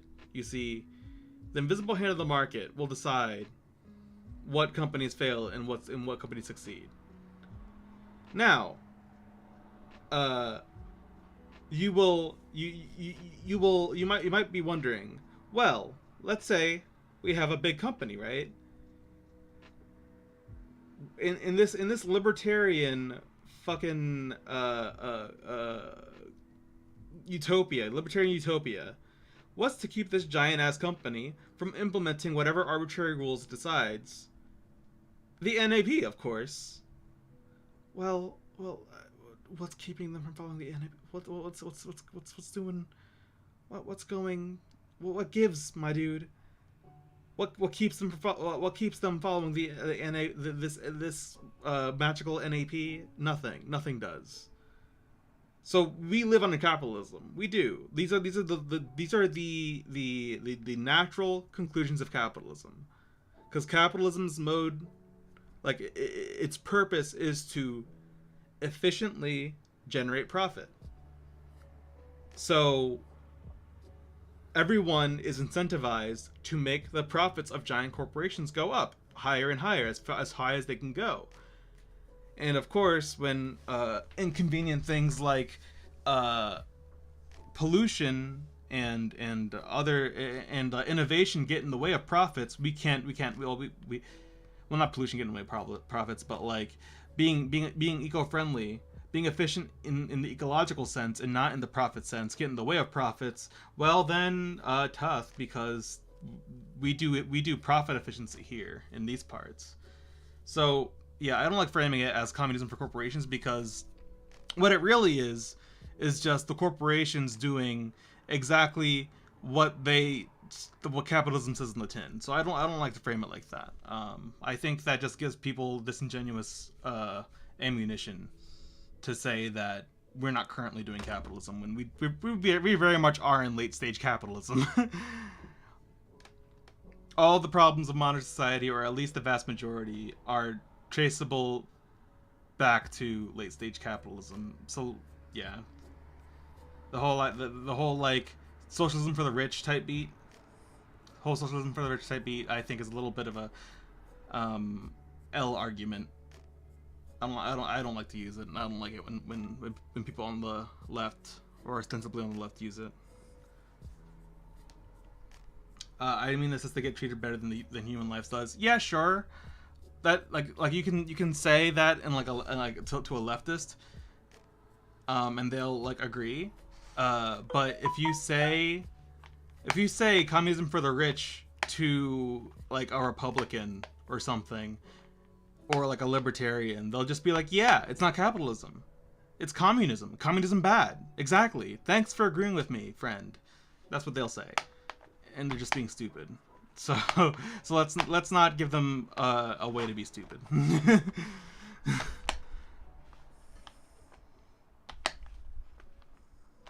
That's what I'm saying.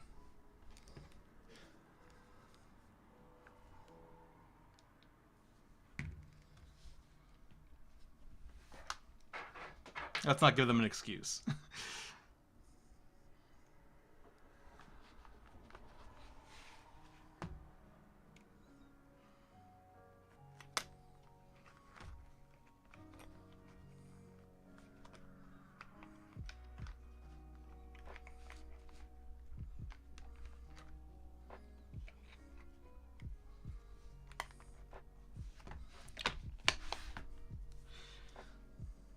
Okay, I kind of got lost in the sauce.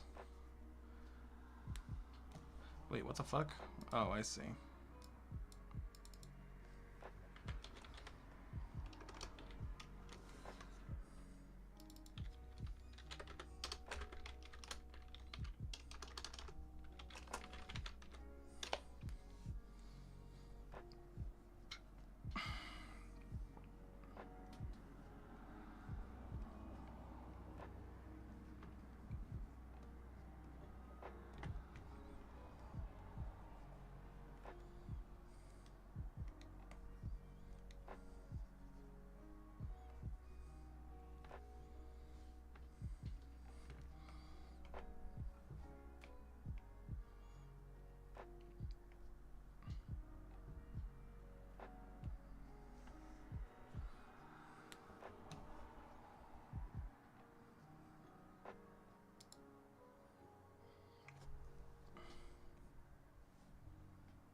looks pretty decent, I guess.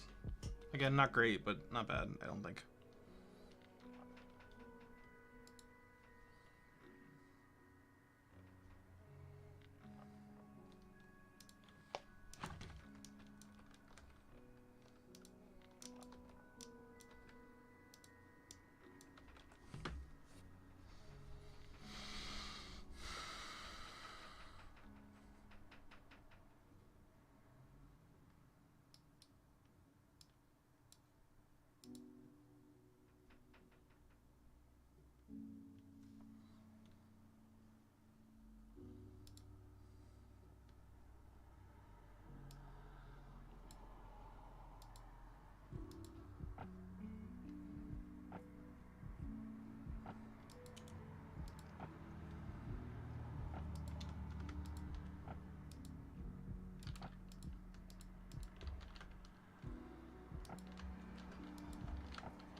I'll be real, all the AI stuff does kill my desire to draw. I suppose I understand.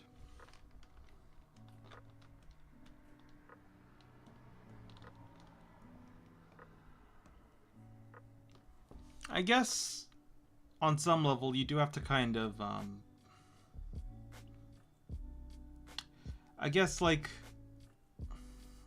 I'm trying to think of the words here.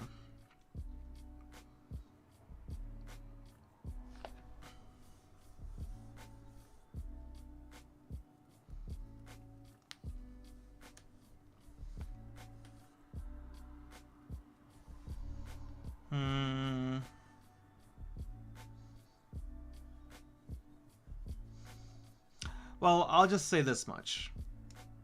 The reason why I put R online, it's mostly for me, if I'm honest.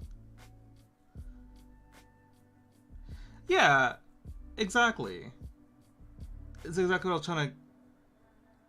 I think okay, okay, I see what you're saying. I think career stuff in general makes you question my life.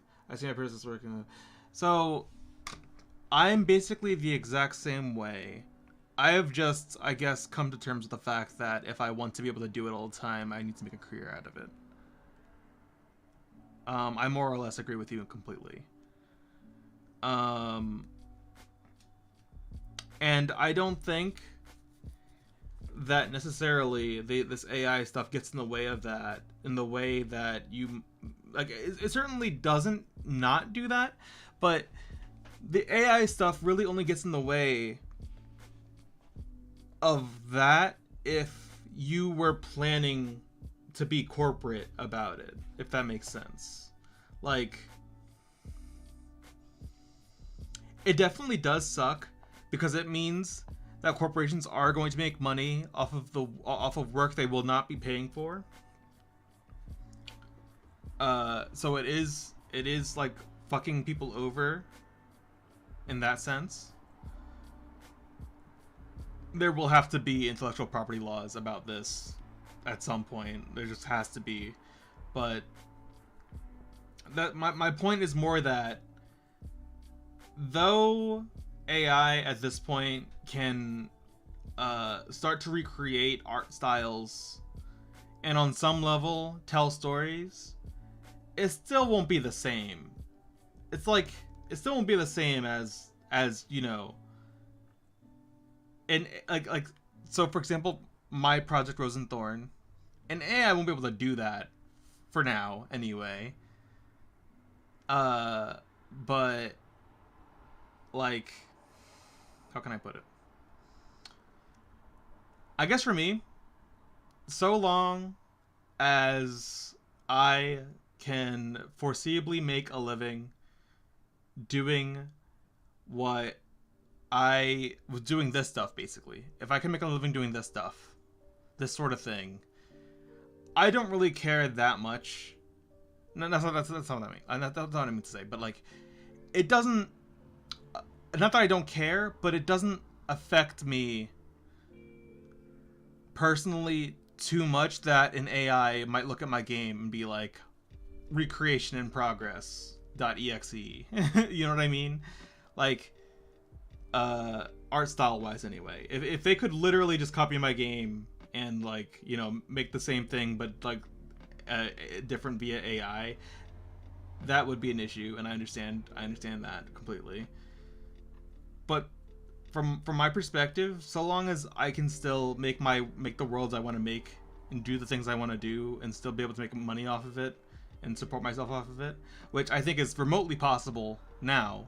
It's, you know, not completely in the card. Like, it's in the cards, but it's not, like, you know, certain as it stands, which I'm not happy about, but it is what it is. But it certainly is possible. While it is possible, AI for me is like, it is a problem. It needs to be addressed. But on a personal level, it won't stop me from doing what I want to do. That's what I'm kind of getting at. Because at the end of the day, it won't stop me from what I want to do. Like, materially, it won't. For now, anyway.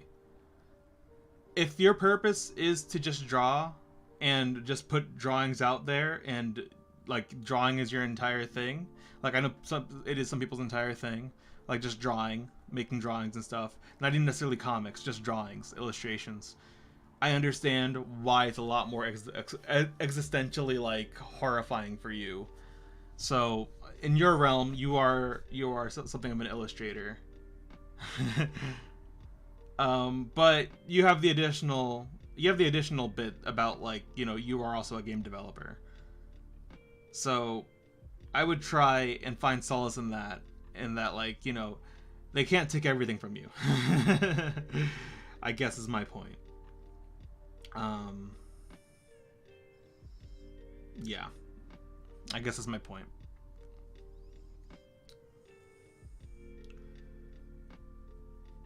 Because it literally will not stop you from doing what you want to do, as far as creating worlds, creating these pieces of media, these games.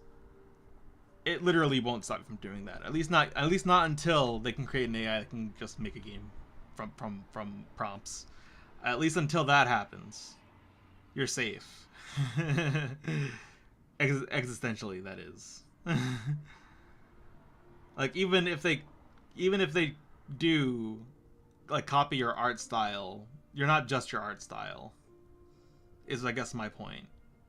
Like, if they copied my pixel art style, not that I think it's worth copying, but if they did, I don't think, like, if someone posted tomorrow pictures of, like, AI created pixel art based on, like, what I've done in Risen Thorn, I don't think I'd be that torn up about it. I think I'd be like, that's pretty shitty that someone would do that, but, like, it's not gonna stop me from continuing. I'm gonna keep working on Risen Thorn no matter what. Unless an AI gets dropped tomorrow, which is like, prompt the general description of Risen Thorn, and it creates Risen Thorn, and it's basically the same game I had in my mind. At that point, then I might be like, all right, where's the fire? Where's the alcohol? If you know what I'm saying. But until that happens, I'm still gonna be trucking along. That's my point of view.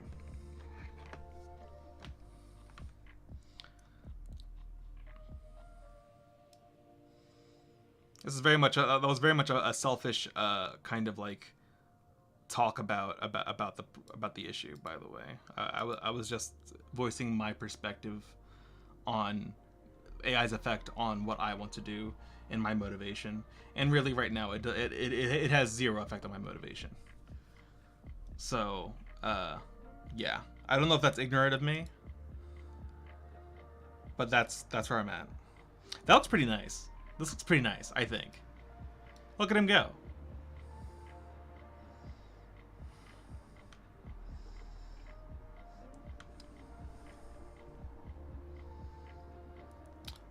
Let's crop this sucker. Because I don't think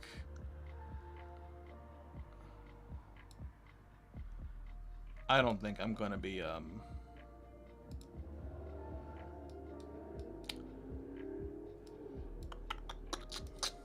making too many more animations, so I don't think I'm gonna need a lot more room. Oh, Elo Giggle, or Elo Giggle, is now following. Thanks for the follow. What's up, dude?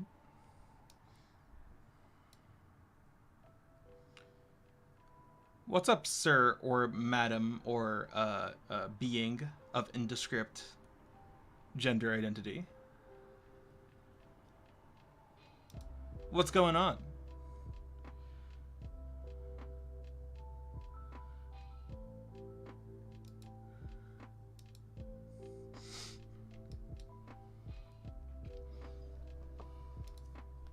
I think this is the smallest enemy in Risen Thorn, but like, so far.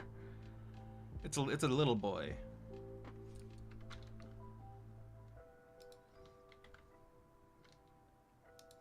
I'm just saving it. Let's go there.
I do gotta say, I think I'm doing a good growth chart here.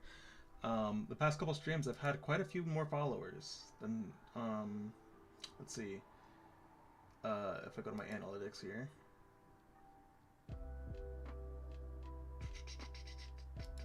I was looking at this earlier.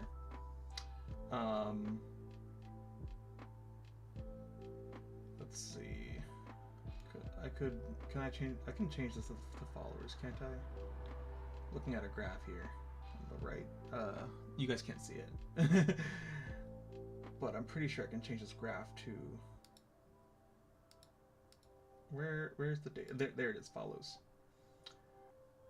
So I've been getting basically 2 today, it looks like. I feel like I had more than 2. Yeah, no, I got 3, 4 today. So this is wrong. I got 4 today. I guess just hasn't caught up yet. 3 follows, like per stream. It's looking pretty good so far. I mean, I just restarted, I guess, like last week. But the first time I streamed, I got 1 follow. Second time, I got 3 follows. Third time, I got 3 follows.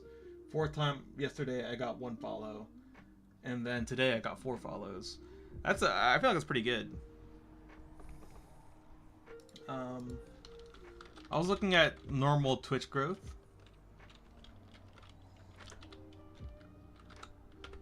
And I was wondering...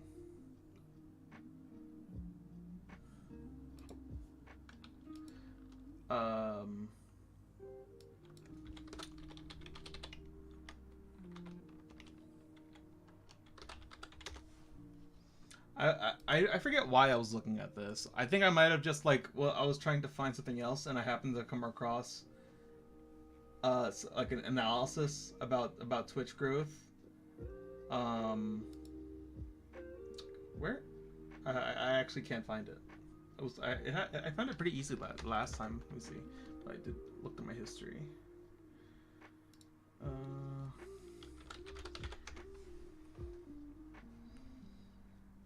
Let's see.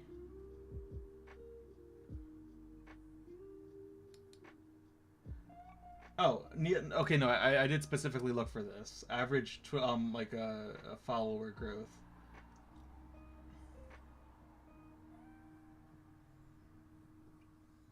Average followers per day for someone of my size, which is like 140, around 142 follows.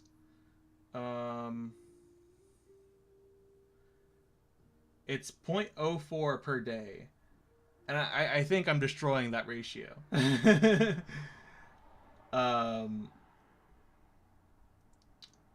average, I'm pretty sure I'm destroying that average. Based on based on the past, let's see, starting at November 22nd, it's now, let's see, December 5th. Oh wow, it was 2 weeks ago? I thought it was a week ago that I started. Okay, so that was December 22nd, and then November 29th was my next stream, so like a whole week there. So that might have been pretty close. That's like 4 in that week, which 4 divided by 7, that is actually still above that ratio.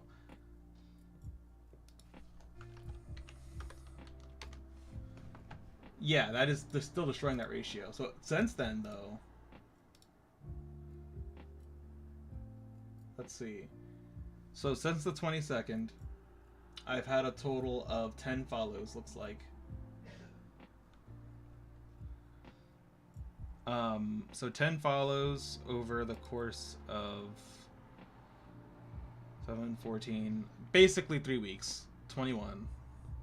That's a ratio of that's a growth of 0.5 followers a day, which is that's like 10 times the growth, like the average followers gained per day. So maybe this will slow down though. I don't know how big Gamedev is. Maybe this will slow down. I don't know. But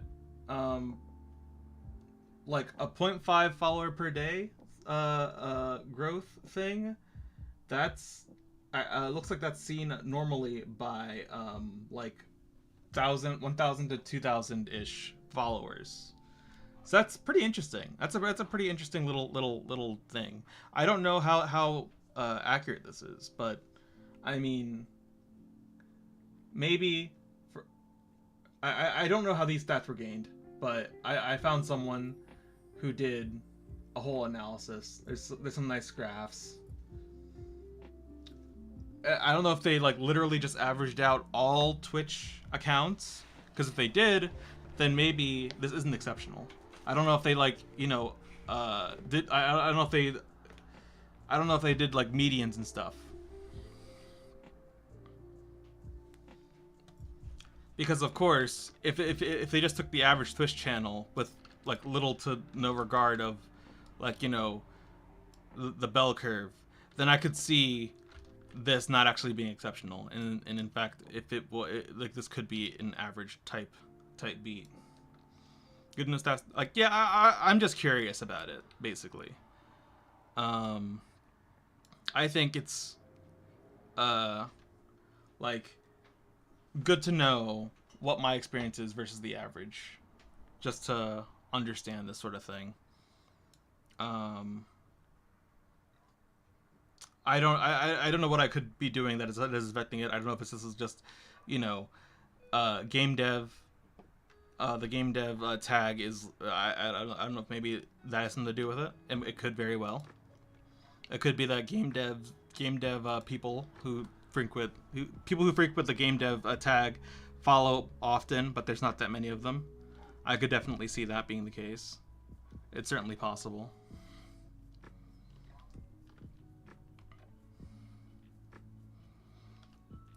My goal in looking at that is just basically to kind of get an idea for where what I could possibly look like in X amount of time. That kind of thing.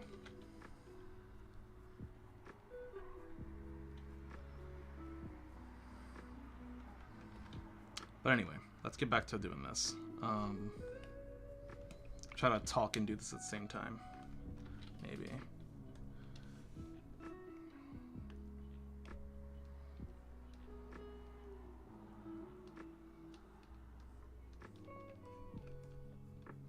I definitely do wonder about like the like true average for people who are trying to grow. Because if it's like, again, wait, let's look at this.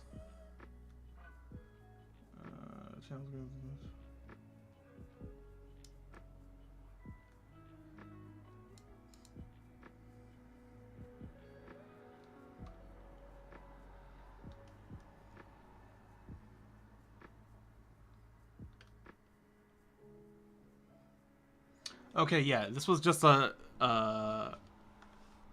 collation of like all basically Twitch channels. It looks like they sampled 80 to 90% of Twitch channels, which sounds like to me no respect for the median was given, which I think could lead to some funkiness as far as I think I could lead to funkiness so far as like these averages go. Like if there's a lot of channels around the 100, like let's just use my where I am. I'm in the 81 to 160 followers group. If there's a lot of channels that make it to that far but don't continue on, and so there's a lot of those channels that are like, you know, don't have follower growth at all, then of course that's going to skew those channels down. Whereas channels that are active and actively streaming, actively trying to gain an audience, they might experience more. Well, they will experience more growth than, you know, literally channels that are dead. So I'm kind of wondering if this did any sort of correction for dead channels or anything, because it just says 80 to 90% of Twitch channels, which I feel like more than, I don't know. All this is conjecture. I'm not sure of their methodology.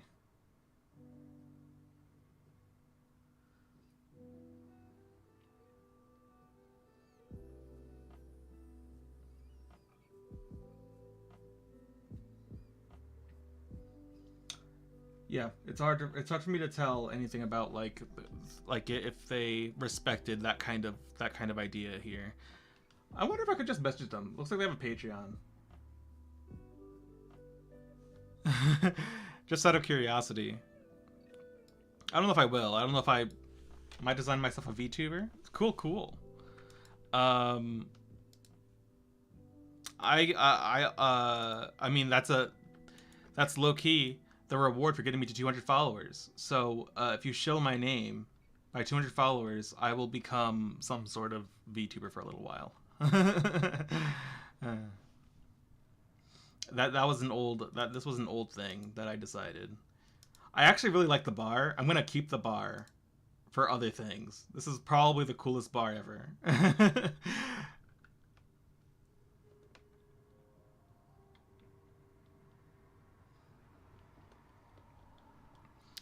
I made it in like 30 minutes to be funny. And I think I was funny, personally.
trying to think if I should add a hurt frame to this. What do you think?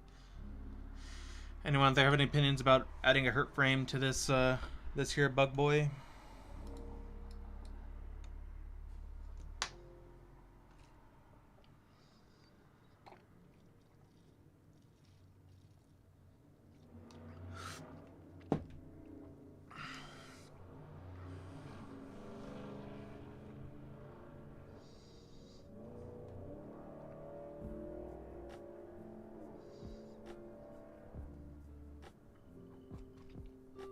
Doesn't sound like it.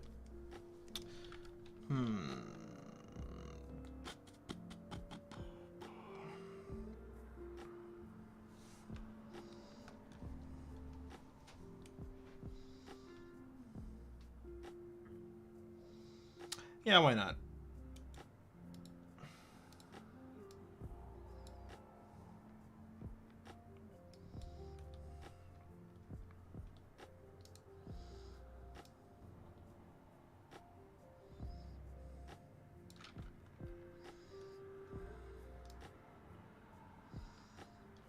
I'm feeling mighty tired. Well, if you gotta go to bed, you gotta go to bed. Don't stay up on my account. Think I was sleepy, angry all day today. Dang.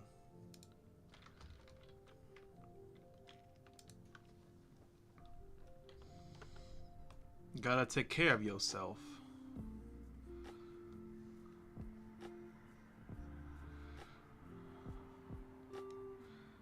I myself am... I've got a lot of shit to do, to be honest. I've got 3 video projects and 2 drawings to do by Friday. One drawing is back there. You guys can't see it. I'm like 80-ish% finished. I could probably finish it tomorrow morning.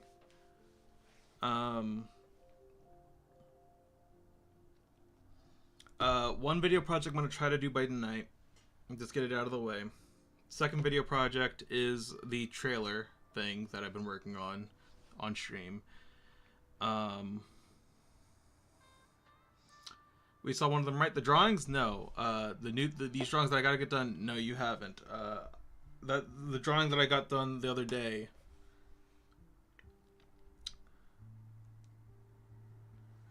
Last episode is easy to get stuck on. Don't let it drain yet. Yeah, no. I just I decided that at the time, because I had already done a drawing that morning. This morning. And then after that, I hopped on and just decided, you know what? I have 2 drawings due at the end of the week. Let's try to get one of them done, and then it ended up getting one of them mostly done. And then I got to do one more. But that one's going pretty well. It's been pretty quick and easy, and I think it's coming out all right. Probably one of my better drawings this semester. Which, you know, as a final is pretty good. And then like I said, I have another drawing to do. And I have a video project that was technically due yesterday, but you know, various reasons. One of them being that I'm trying to use this very stream as the basis for that video project. And then there's also my final video project, quote unquote, which I would like to get done by tomorrow. We'll see if that happens. If not, maybe Wednesday.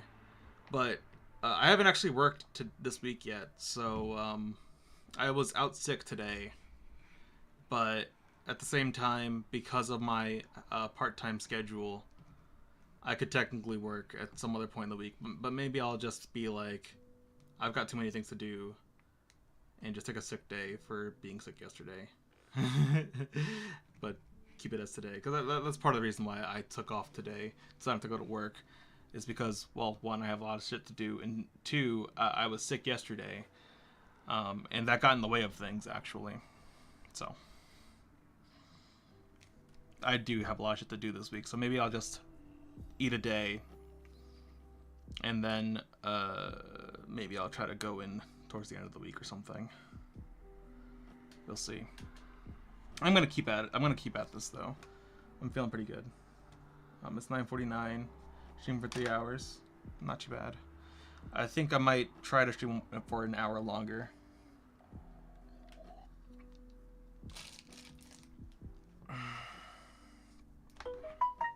Or thereabouts.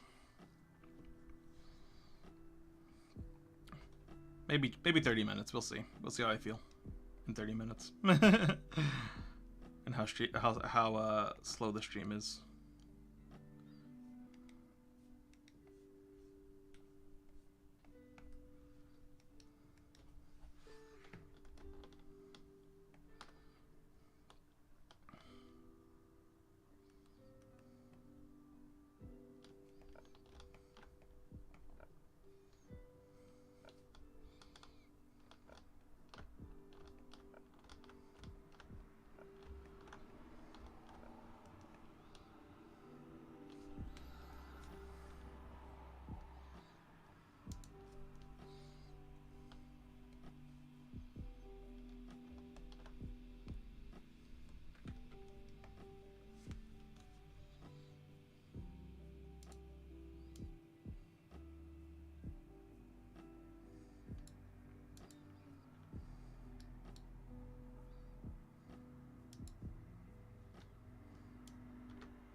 Both looking kind of cute in the frontal. Yeah. It's not necessarily intentional, but I thought that would happen if I did this, but I don't really mind it. This is the hurt frame.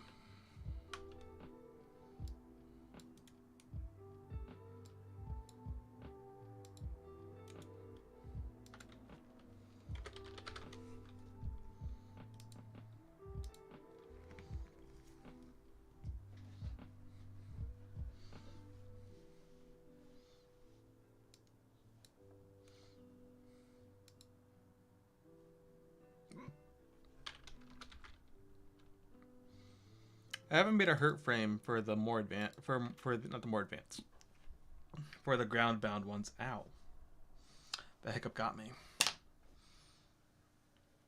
Ugh, that's okay. Oh my god, what's up with me? I'd appreciate if that didn't happen.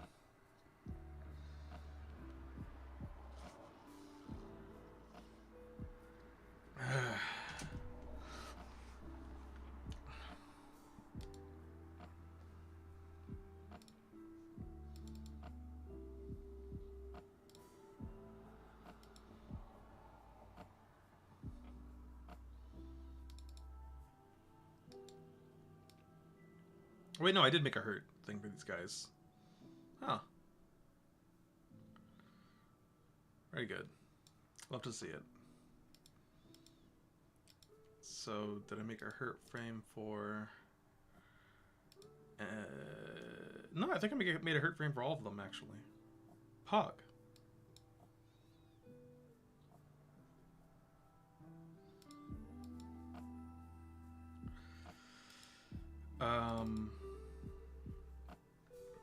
Actually, the Gladied. Let's go back to this guy.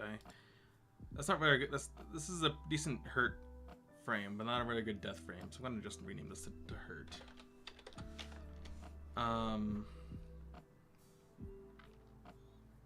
Let's create a new one.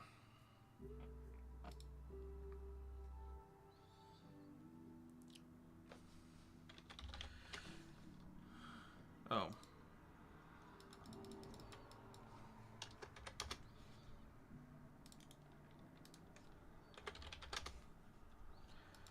So the dead frame, I think, gonna remove this bit.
Why isn't it? Why is it not doing just what I'm selecting? It's very annoying. Come on.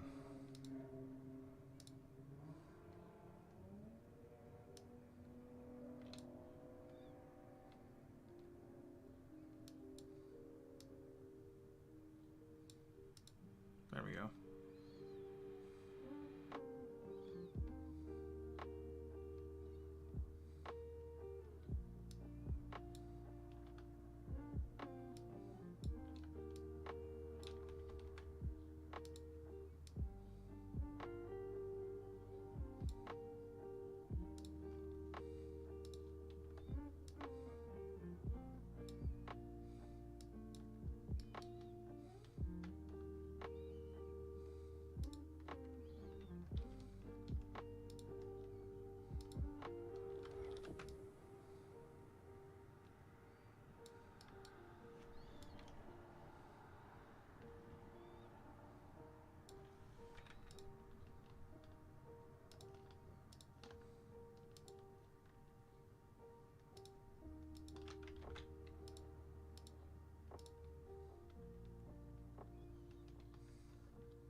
They all exploded now? Indeed.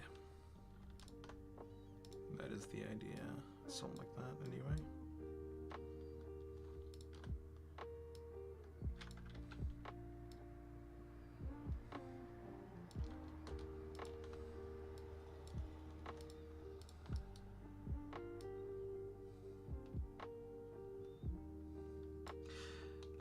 Easy Perp says, "What's up? Hi, how's it going? You know, just working on some pixel art. How about you? What's going on?"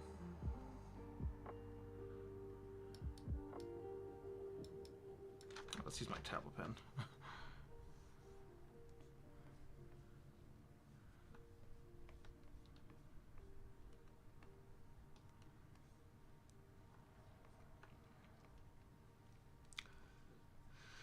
We out here, we working on some pixel art for my video game.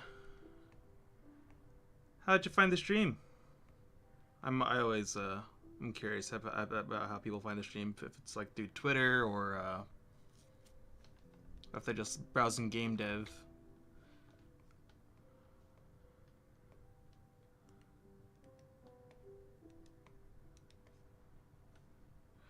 Oh, this kind of sucks.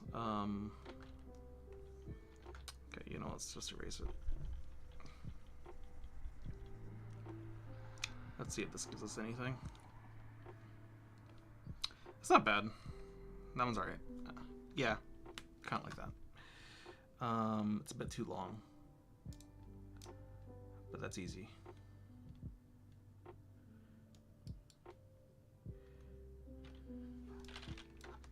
Let's just delete. Wait, I'm on the wrong layer. Oops.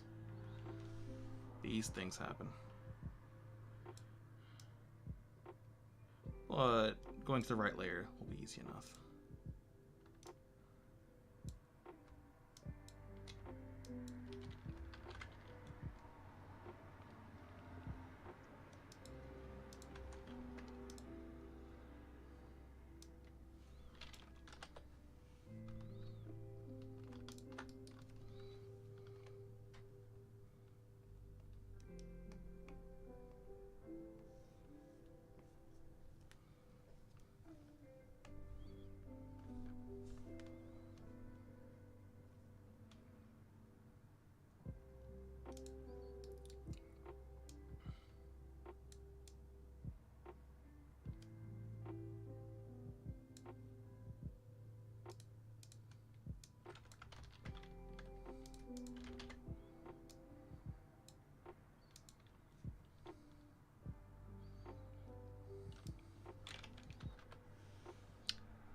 There we go.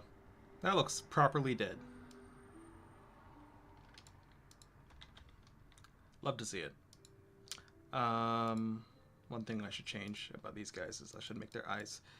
I think I should make their eyes darker whenever they die.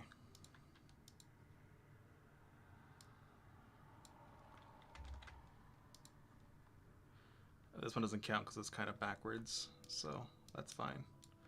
Another decent way to do it, I think.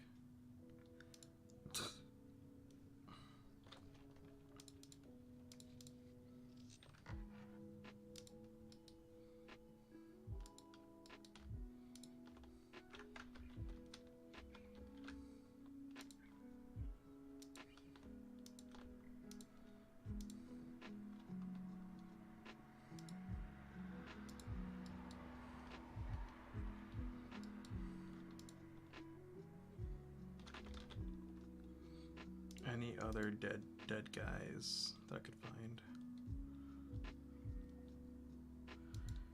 I think that's all of them. Oh wait, no, this one.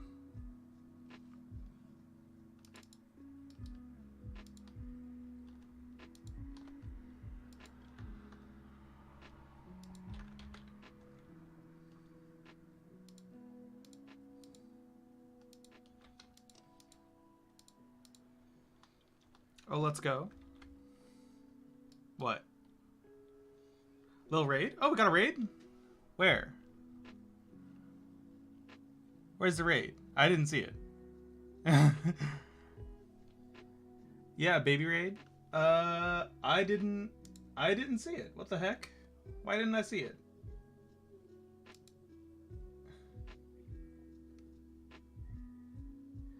Yeah, thank you.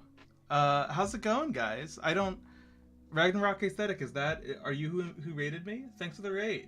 How's it going? I had no idea we were raided. Yeah, I appreciate it. Oh, there it is. Oh, wait, no, that's a following thing.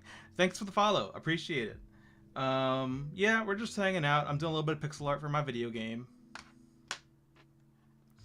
Yes, sir, I raided. Oh, excellent. Again, thank you for the raid. We appreciate it out here. We appreciate fellow streamers raiding the place. Yeah, I'm just here working on my game. Well, working on the pixel art for some of the enemies. I suppose what I could do is show you guys some of the progress I've made on it, since I imagine y'all are completely unfamiliar. So, I work in Godot personally. That's my engine of choice. I'm going to assume that this was a Gamedev raid. Nice. I'm also a Godot engine while learning. Well, that's cool. Seems I was correct in my assumption. Yeah, I like Godot personally. I mean, I don't have perfect knowledge of Godot, but I'm at this point. I think it's fair to say I'm more than just a learner. So yeah, I've got this neat little video game project. I'm making a game jam with a friend to make a Link of the Past type. Link of the Past type game, like a Legend of Zelda. That's cool. We love to see. We love to see homies doing the game jams. I'm horrible at coding, so it's tough for me. Lol. Yeah. Well, gotta start somewhere. You know, it's admirable that you're starting, because, you know, there are plenty of people who won't even try. So, commendable of you to just do that much. I'll go ahead and, so yeah, like, this is a little light, like a shader I made. And this is the actual video game. It's not much of a game yet. It's mostly just some mechanics that can't affect anything else yet. But in either case, I can show you. I showed this off a couple times today, but it's no problem. Let's see if I can actually pull it up. There we go. Wow, the light reflection is crazy. Lol, was that tough to code? Did you have to reshade or every angle? No, I'm using Godot's 2D lighting system, which allows you to attach a normal. So I'll quickly show you this bit. So I'm using Godot 4.0 beta, the beta that's out. Oh crap, it's 10. I gotta go to bed. Good night, Nico. Thanks for coming out. Appreciate it. So yeah, Good night. Uh, in Godot 4.0, you have a some cool texture options that though you could have done this in you could do this in 3.x as well. It just doesn't have as uh doesn't have this texture, this canvas texture type.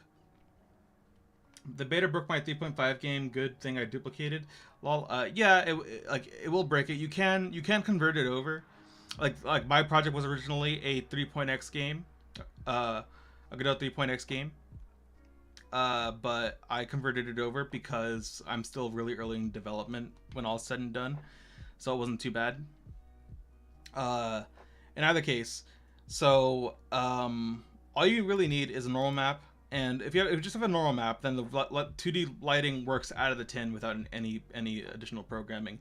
Though I am using a cell shader, which I adapted from shaderfrog.com. I found a shader on there, and basically just translated over into GD shader code or whatever it's called. And so yeah, there is a custom cell shader, though I don't really do anything with like every angle or anything like that. I kind of understand why you would think that because of the way that Rose is really blocky. Rose is my main character, by the way. She's really blocky with the lighting. That's just because the normal map I'm using isn't finished. But in either case, I see the raid now. 5 minutes ago. It's weird that it didn't alert me at all, but whatever. These things happen. In either case, let's show you this. So I have the game running right here. So yeah, little 2D pixel art side scroller. Never seen this one before, right? I feel like I am doing some things that you'll never have seen before, but yeah. Have you ever seen a Metroidvania where you start being able to crawl without a power up? It's crazy, right? Technology these days. Anyway, I actually am very proud of this movement system that I cooked up. It is fun to just move around in. And if you're wondering about the thing on her back, it's a giant fan. So you go around and you hack and slash, and you beat the bad guys.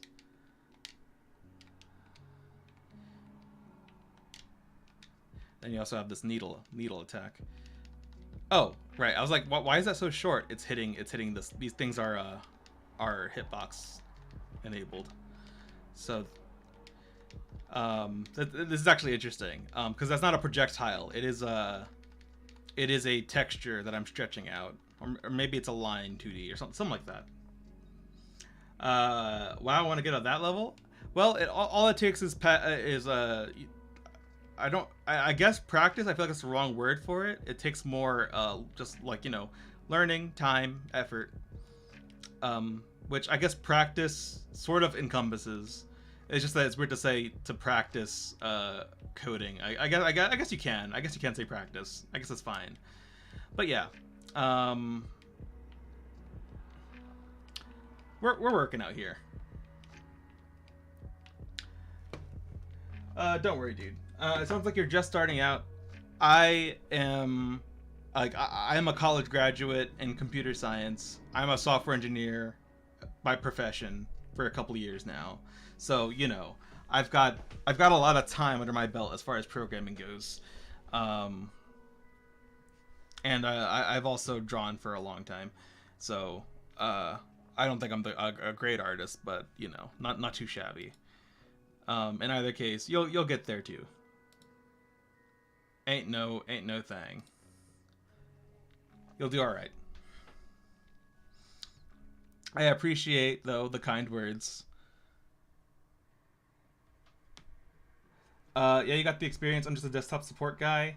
Well, these things you gotta. Everyone starts somewhere. I was lucky enough to go down the path I did, which has allowed me to kind of be proficient at certain things. And there are people that have it even better than me, and specifically went to school for game design and made a bunch of connections and are now working at indie studios and stuff. Everyone starts somewhere, and no one playing field is entirely equal. So But so long as you're trying, you'll eventually get there, I'm sure.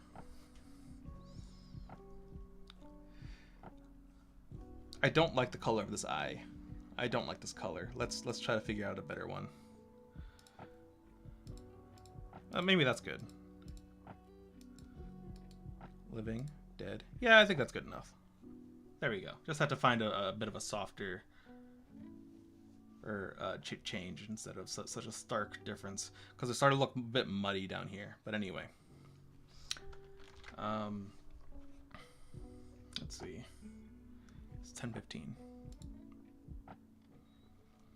I'm trying to think what else to do, because I'm running out of things to work on the board. Actually, no, I finished all of my in-progress things. This one took me probably only took me like an hour. The last thing I was working on. Let's say 1.5. Hour and a half. I have a board that I'm working from.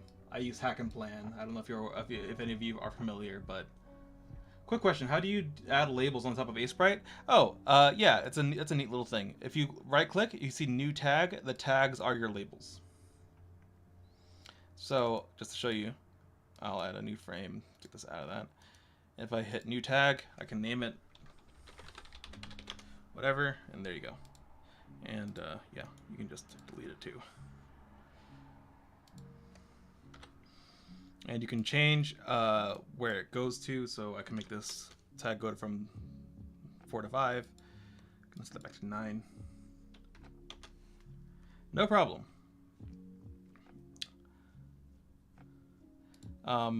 Yeah, it'll do stuff like automatically loop and stuff. So that's always nice to have on your tool belt there. Some people like, I don't even know everything about this, like a sprite like hotkeys and shortcuts or organization things or whatever. I've seen some really wild sprite configurations that I'm not even sure what they're useful for. Like, I've seen color coordinated like individual cells, and I don't even know what that's used for. I don't understand why people do that, but I've seen it. So, you know, I don't know everything.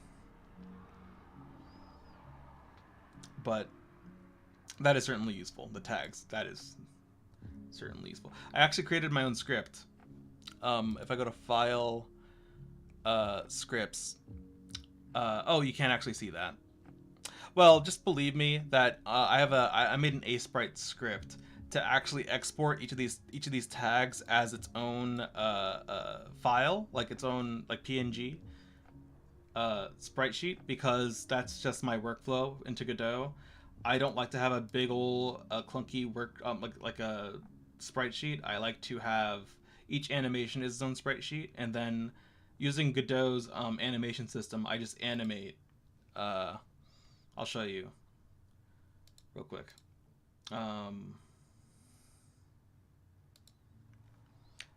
If I go to rows, it looks broken, but it's not. Don't worry about it. If I go to one of these animations, very, very useful thing about Godot is basically you can animate anything. So, for instance, in this case, I animate the texture itself. That's what you can see down. Oh wait, you can't actually see that. Hold on, I'm trying to. Let me figure out how I can show you. There we go. So if you look right here, I am animating the texture itself, which basically just means that if I find the texture here, I am animating this property.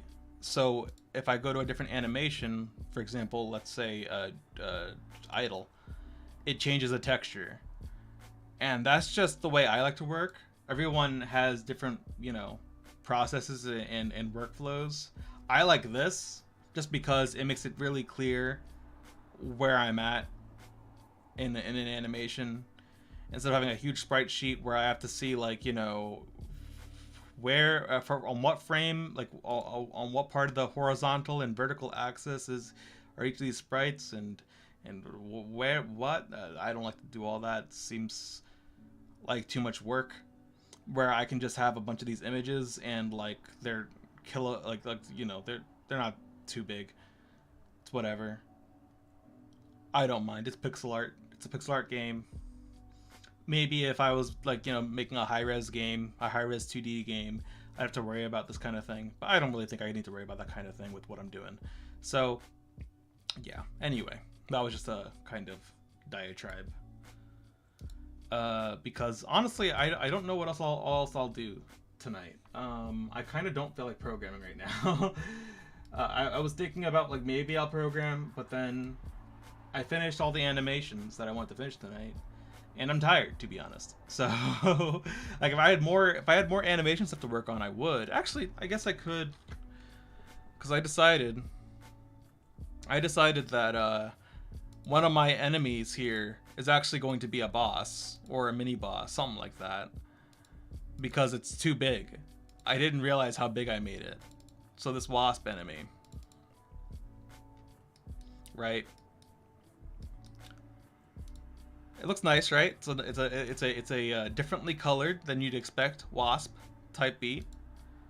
It's got a nice little sting animation. It's got an idle animation. Looks like a basic enemy, right? Well, in the game engine, you know, in the actual thing, it's like twice as big as the character. And I didn't realize this. I didn't realize this thing is huge. It looks terrifying. A giant ass wasp that's like this big. It's horrifying. So I've decided that it's probably not going to be a normal enemy. I could scale it down. Like I could just scale it down and make it into a normal enemy. But this is just too funny. So I'm thinking I'm going to make it into either a mini boss or just have it be its own boss in itself. It'll be the boss for my little demo that I'm building up towards, because I basically animated all of the enemies that I'm going to have in my demo now, finished tonight. But if this guy's gonna be the boss of this demo, then maybe I can animate a couple more attacks or something. I don't know. Do I really feel like doing that? Because I haven't even planned them out, and I don't like to do things on stream completely unplanned. I like to have an idea of what I'm gonna do first. So maybe I won't. I'm thinking about it. That's a flying mount. Jump on it. Yeah, it certainly seems that way. Actually, it's funny that you say that. I had a mechanic for this game in early development where you could like sort of like grapple hook onto flying creatures and ride them down as like they tumble to the ground because they're like you're like they can't support your weight. But that seemed really complicated, and I ended up scrapping that mechanic. But maybe I'll bring it back because it is such a cool idea, where you sort of do like a grapple attack, you jump on it, and then like ride it to the ground as it plummets. It's a cool kind of moment, I think.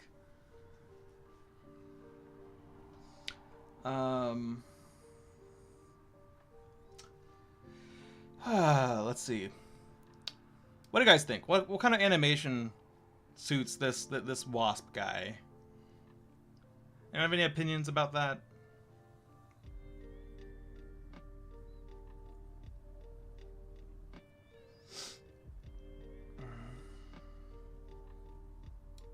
I have a sting. I plan for this to just be like a boom and done. But if it's gonna be a mini boss, then it's gonna need a couple more attacks. So I'm trying to think like what other attacks could it have? I'm thinking like a sweep attack, like it sweeps across the arena. Stinging, should you get some stuff from a stinger like DKC2? I hadn't considered shooting stuff out of its stinger. That's interesting. Actually, that kind of some sort of spit or something actually makes a lot of sense, because I have this like little pubiscus or whatever you call these things, these tubular mouth type beat things, and it looks like stuff is like dripping from it. So maybe some sort of spit attack could definitely work out. Yeah, I could see a spit attack. I'm gonna, you know what? Let me go ahead and make a couple tags for these ideas. Good idea, guy. Elo giggle. Good idea.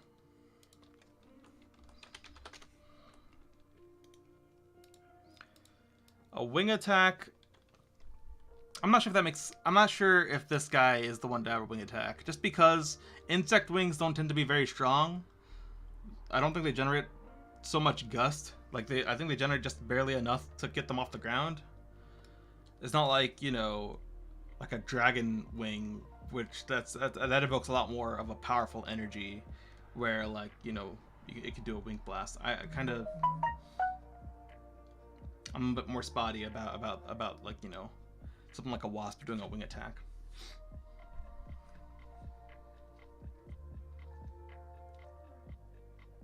Ah, sorry, I misread. It was Ragnarok Aesthetic that gave me the shooting stuff out idea. My bad. Understand that I am working off fumes.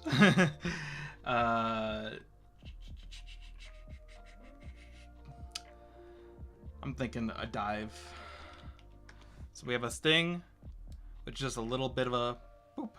And then a dive, which I feel like is more like a swoop down. Maybe I'll call it swoop, actually.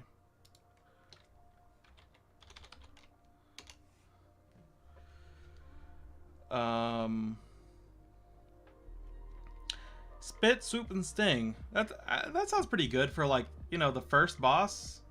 Doesn't need any more attacks.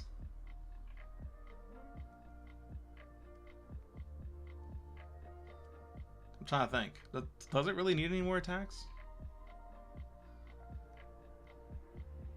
No, probably not. I had this idea that, like, if you hit its wings enough, it'll fall to the ground. So maybe like a ground attack, like a ground slam. So I'll add that. I have to make animations for it on the ground too, actually. Shit.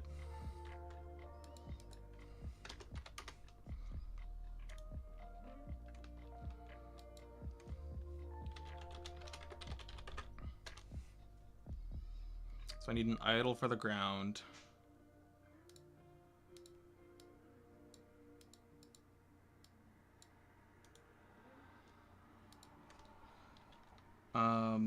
I'll need a walk when it's on the ground, and I'll need a bash.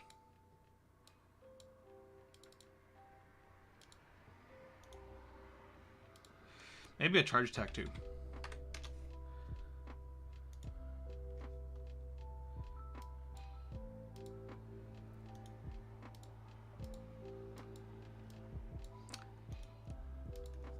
Charge.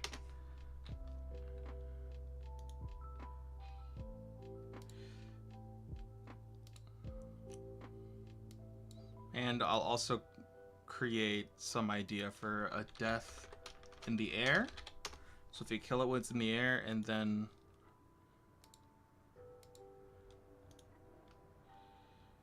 also a death on the ground too. I guess I'll just call the death air actually just death.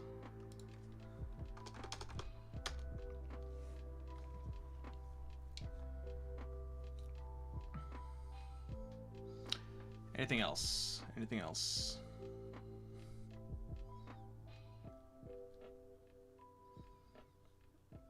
I think about covers it. There's a lot. That's a bunch more animations for this dude, but hey, we're in boss territory. I'm really sad to feel like I'm starting to end the stream when I was just raided by you, Ragnarok Aesthetic. Thanks for the raid, I really appreciate it, but I am actually quite tired now. Streaming for almost 4 hours, and after a very busy day, so I think I'm gonna call it here. Let's find someone to raid, so we can keep it going, keep paying it forward. Let's look at Gamedev Twitch.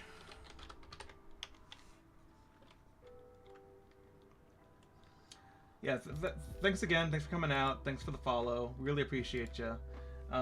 We will be back tomorrow. That's the plan anyway. Let's see. Auroral Games. 2D game dev in Unreal. Well, that's a way to do it. But I guess I'll go ahead and raid that one. Auroral Games. / raid. How do you spell that?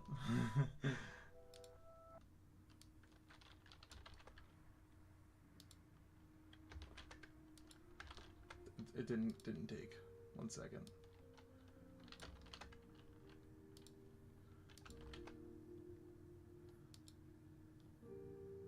Okay, cool. All right, we'll be rating them in just a bit. Thanks for coming out, guys. Really appreciate you.